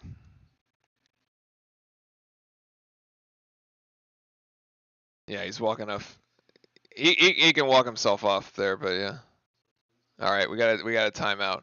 I also thought that Proctor was fouled on a drive before the Flip 3-point attempt. To be honest, now I kind of forget what that drive was. But the Flip one, I mean, he definitely tried to create the contact. It definitely falls under offense-initiated contact, which, you know, it's okay.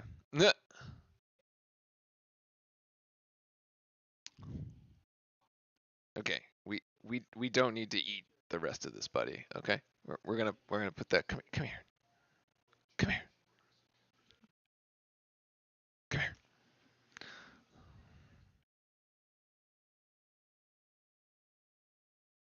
Come here.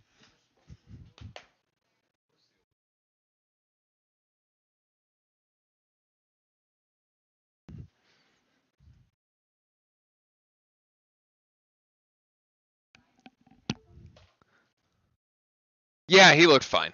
He'll be all right.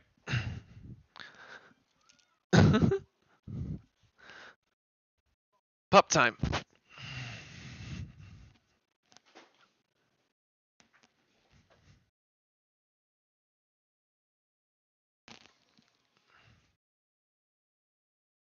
There we go. Pup time. All right, now we get to watch the rest of the game together.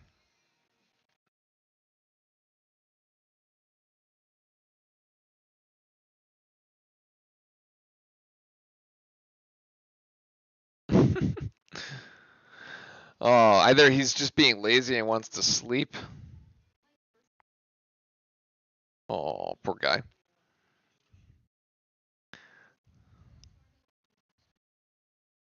Yeah, that one did look painful. I think this will be probably they probably just took the media timeout here, I think. I would guess.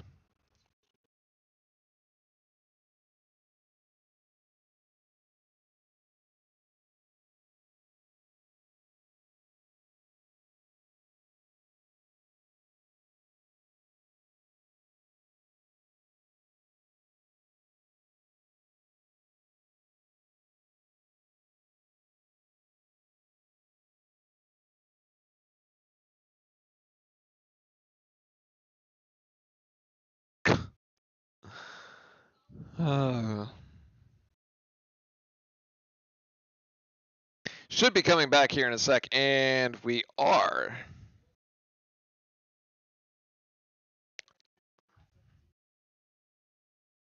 There you go, bud.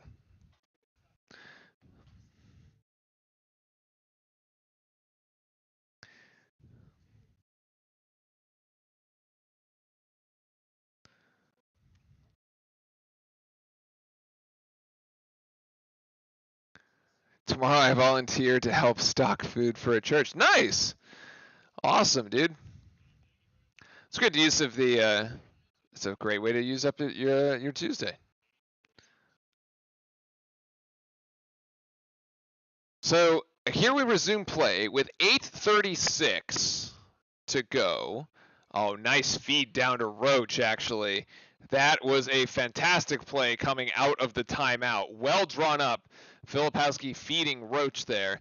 So I was going to say, it's a 10-point game with 8:21, but it's a 12-point game. So that's Duke's first bucket in over 5 minutes. Oh, and Lively with the rejection. But it goes slightly out of bounds. Hope that, man, if that ball had stayed in bounds and Duke had picked it up, that rejection would have, like, keyed off a run for us. Oh, that would have been huge. Now, you can't really just, like, take the air out of the ball just yet. It's a little too early for that. Oh, my God. Was it another foul? It was a foul on Proctor? It's his third. I think Ellis, Proctor's had the toughest defensive assignment of the night, and, like, Having to guard Ellis there. 8:09 to go with Louisville inbounding. James inbounding under the basket. Yeah, I mean, Proctor has been doing probably as good a job as he can do. The turnaround jump shot by Withers here and the rebound there for Filipowski. What a possession there for Filipowski. He not only played defense on Withers, but got the rebound when Withers missed because of his defense. There's a great swing pass from, oh no, every time Filipowski goes behind the back, man. Oh, Ellis scores there in transition. Yo, literally every time Filipowski tries to go behind the back, it results in a turnover. Like, you just can't do that anymore, dude. Either that or he's got to work on it, because I literally feel like every time he does it, he's turning the ball over.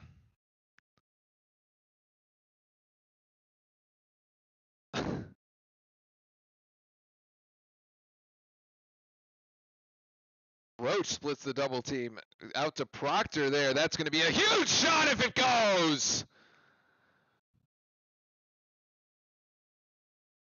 Timeout Duke, actually. 2 left for us.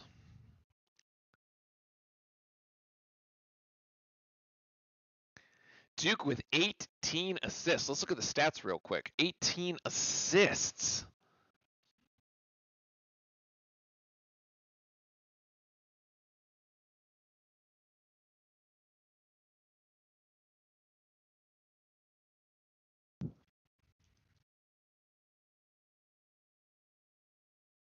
Duke has made 24 buckets and 18 assists on 24. That is, what, 75%?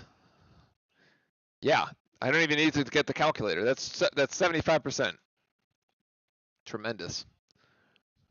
And we've still only turned the ball over 5 times, by the way, which is really nice. And then Louisville's turned over 10. 7:13 to go here. I knew that shot was going in. I wasn't so sure about it. I mean, he took it with a lot of confidence, but 2 games in a row with good assist to basket ratio. Yeah, it's true, because the Syracuse one, and like all those 3-pointers at Syracuse, like a good point. Oh my God, that is such a cheap foul. Lively gets called for his first. That's the 6th team foul. Such a cheap foul. Whitehead in, Mitchell out.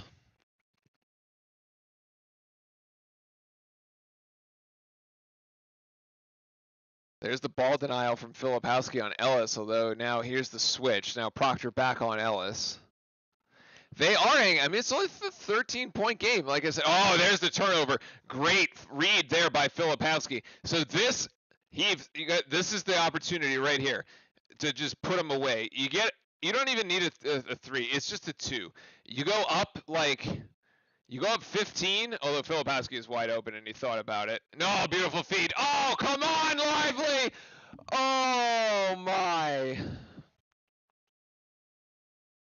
Filipowski maybe could have got it a bit higher for him, but that's a huge turnaround because Louisville scores on that end. Oh, it was going to be a 15-point game. We had it, man. Now it's 11.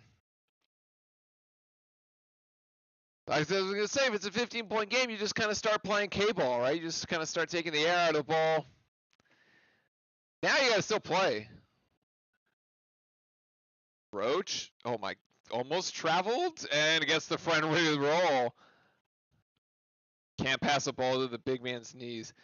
Yeah, I thought about that after I had kind of said it there.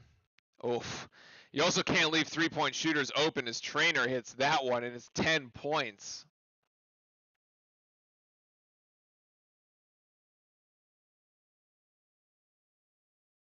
$16 points for J.J. Trainer. As Louisville continues to just hang around. Oh, get it outside to Proctor. Nice extra pass from Whitehead. Proctor 3. That's no good. Off the missed shot now.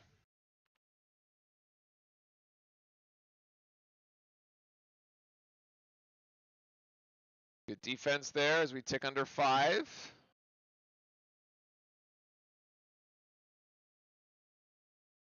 Trainer? No. That's short. That's short.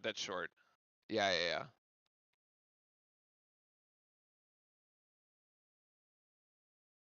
For sure, shorts.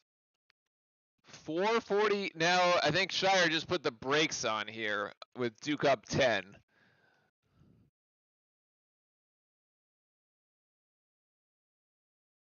Roach? Oh my gosh, Roach, that should be off the foot of Louisville. No. That's off the foot of Louisville. That's off the foot of Louisville, man. It's 6 seconds on the shot clock, but like, no. That's off the Louisville feet. There's no, they're going to try to give the ball over to Louisville saying it went off Roach. Come on.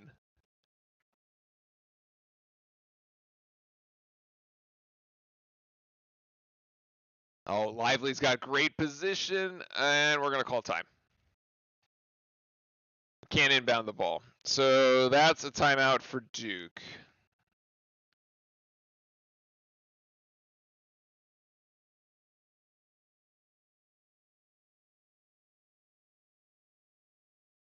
Who said Skylark said we need Shoot? I don't think Shoot's coming into the game, by the way. He looks quite content there on the sideline. I think he's good to go.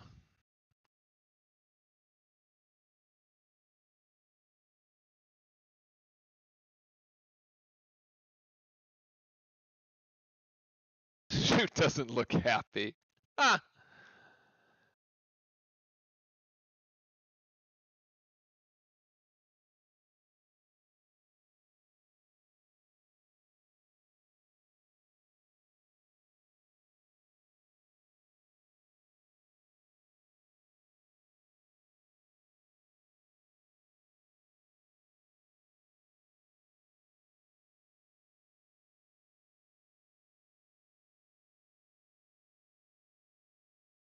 All right, is this the full media timeout? Is this going to be a 30-second? No, okay, never mind. All right, so let's take a final look here at the stats. I think we go the distance when we're done here.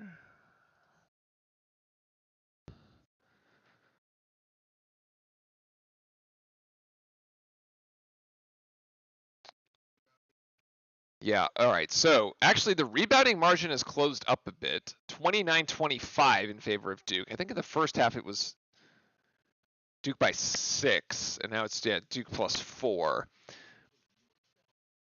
Our free throw shooting has kind of like put us in a bit of a precarious situation, right? Because like we've only shot 10 of 16.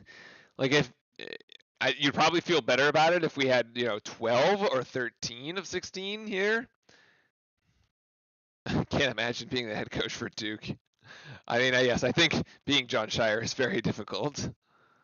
Although, I mean, he's kind of got to do his own thing, right? Interestingly, the other interesting piece is that both teams have almost identical field goal percentages, 47.8 and 47.2 for Duke, and 47.8 is the Louisville side. But it's just that Duke has taken more shots, right? We're 25 of 53, and a lot of that has to do with the Louisville turnovers. So, and our offensive boards, which we have 12 of. So we have more opportunities, actually. And we've actually been able to score 14 points off those turnovers, so doing pretty good.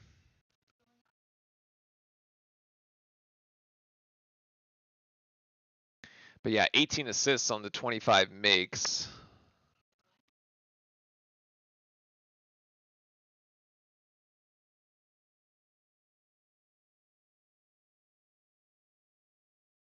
I mean, if I was the head coach for Duke, every loss would equal a conditioning practice.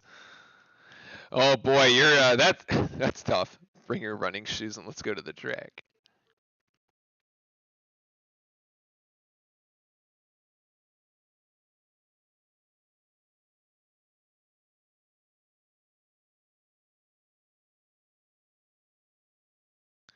Wait, there's a women's player with 99 blocks on the season? That's insane. That's like 4 blocks a game. Good Lord.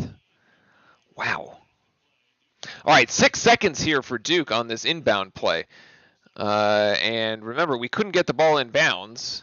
And let's see, there's Roche. Roche should just go straight to the rack. Yes! And that's 10 for him tonight. How much time? 4:18 to go. So we are going down the home stretch here, ladies and gentlemen. So maybe I can get my headset back on. There we go. Let's see, Louisville trying to establish down low, and they will miss, but it will be foul on who? Oh, it was on Lively, okay. So this will be a this will be 2 shots here.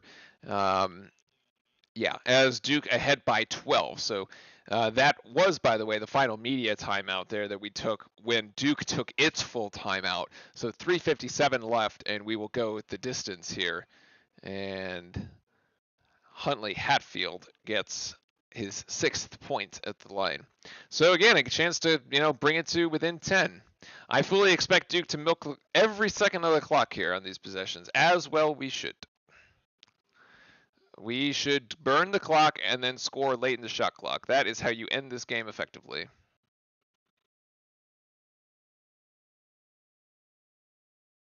The Discord stream ended. I don't actually have any control over that, so that's unfortunate. 3:46 though left.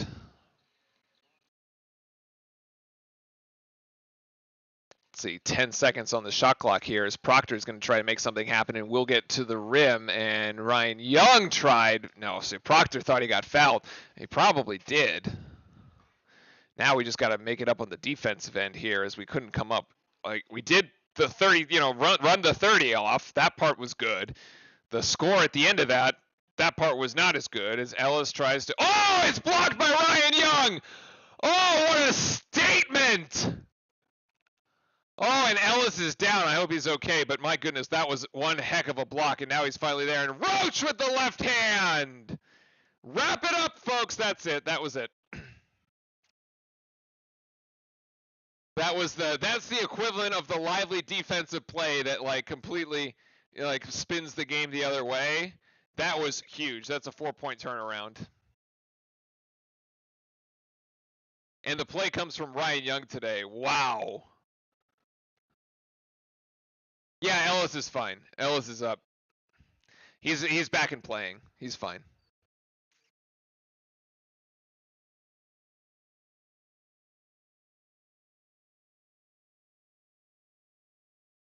Yeah, I mean, the Discord link's not coming back with only 2 minutes and 20 seconds left, so unfortunate. I don't actually control it, so it is what it is. As Mitchell will connect there, and he's got 14, so Duke by 12 with 2 minutes and 13 seconds to go. I mean, the outcome at this point, we've basically just, we could let it, but Ryan Young is saying, you're not scoring on me, and he's going to block it again. 2 blocks for Ryan Young in the span of a minute.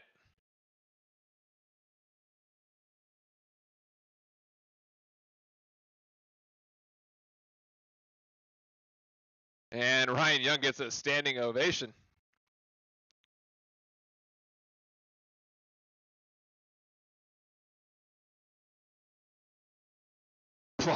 Acting like Lively out there. I know, it's crazy, right? Lively back in the game. He'll pick up a defensive rebound for his efforts. And we'll kill out of bounds, but it'll go the way of the Blue Devils here.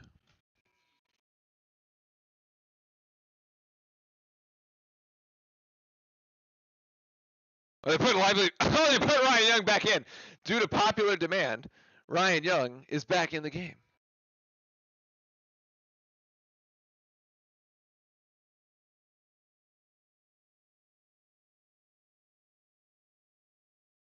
Watch Louisville actually beat somebody in the ACC tournament. Wouldn't that be wild? What a Cinderella it would be if Louisville made a run.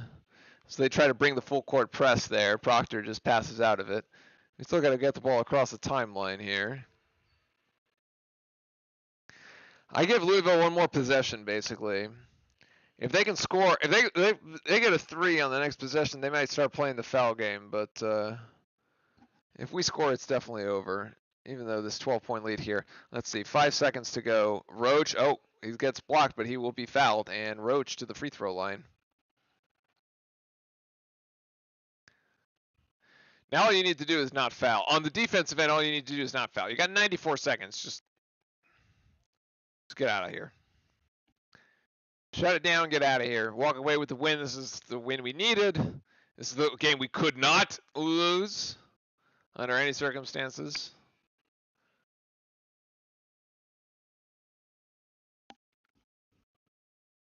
As Roach adds 1, maybe 2 at the free throw line.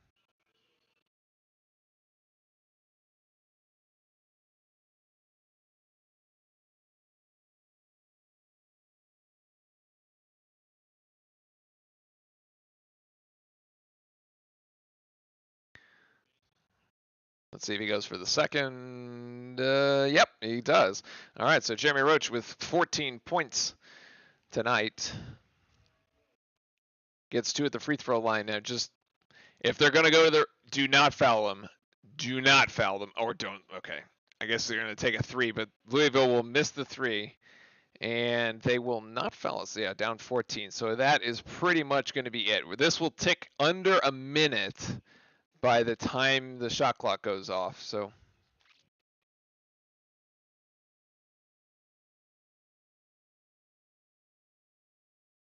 oh, never mind. Proctor is going to put the dagger in.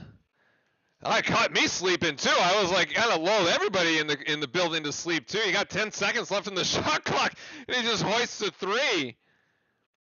And he says, this game is officially over. That's no good there by Lands, and Duke there with the rebound. All right. Good stuff. Yes, 5 players with 10 plus points here. Lively with 10, Roach with 14, Proctor with 12, Mitchell with 14, Filipowski with 13. And let's check the Proctor going to dive in. Actually, he gets blocked. Whoops. And I wanted to look at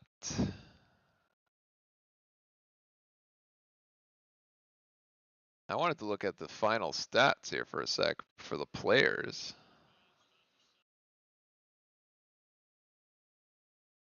As this one, your final turnover for Louisville as Mitchell comes up with it. The steal, yes, nicely done. All right, so there you go. That's going to be it. It's going to end up with Tariq Whitehead with 5 points today. Lively, 10 points, 4 boards, 2 blocks.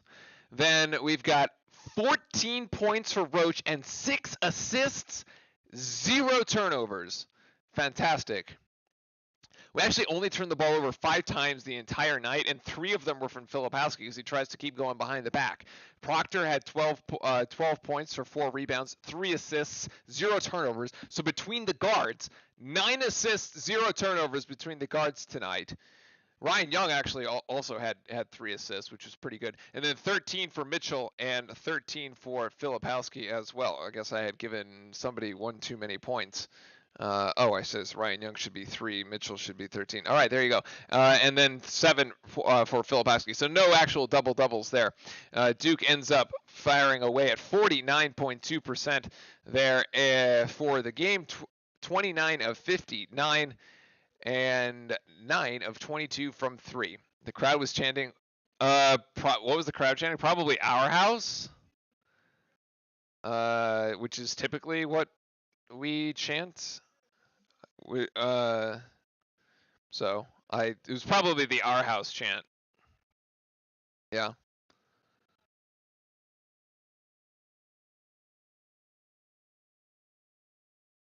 Anyway, chat, if you want your player of the game, throw it into chat now. We have basically 5 potential players of the game on this one. So you let us know what you think.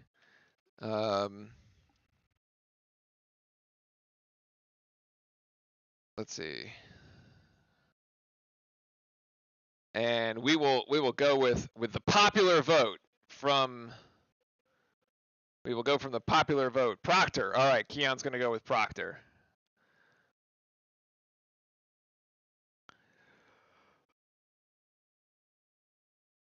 And I don't know. I mean I think it's pretty close. I would go probably with Proctor or Roach. I think the guard, like maybe Roach there with the 14 and 6. I thought the assists were um it's pretty incredible.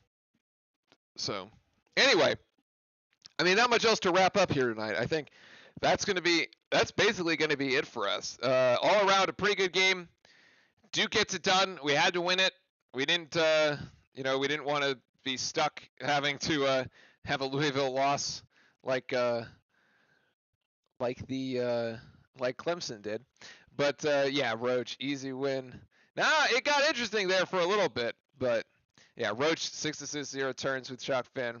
I'm gonna go that way. In any case, make sure to stop by for the Virginia Tech game on Saturday. Look, between now and then, y'all have a great rest of your week. Stay safe out there.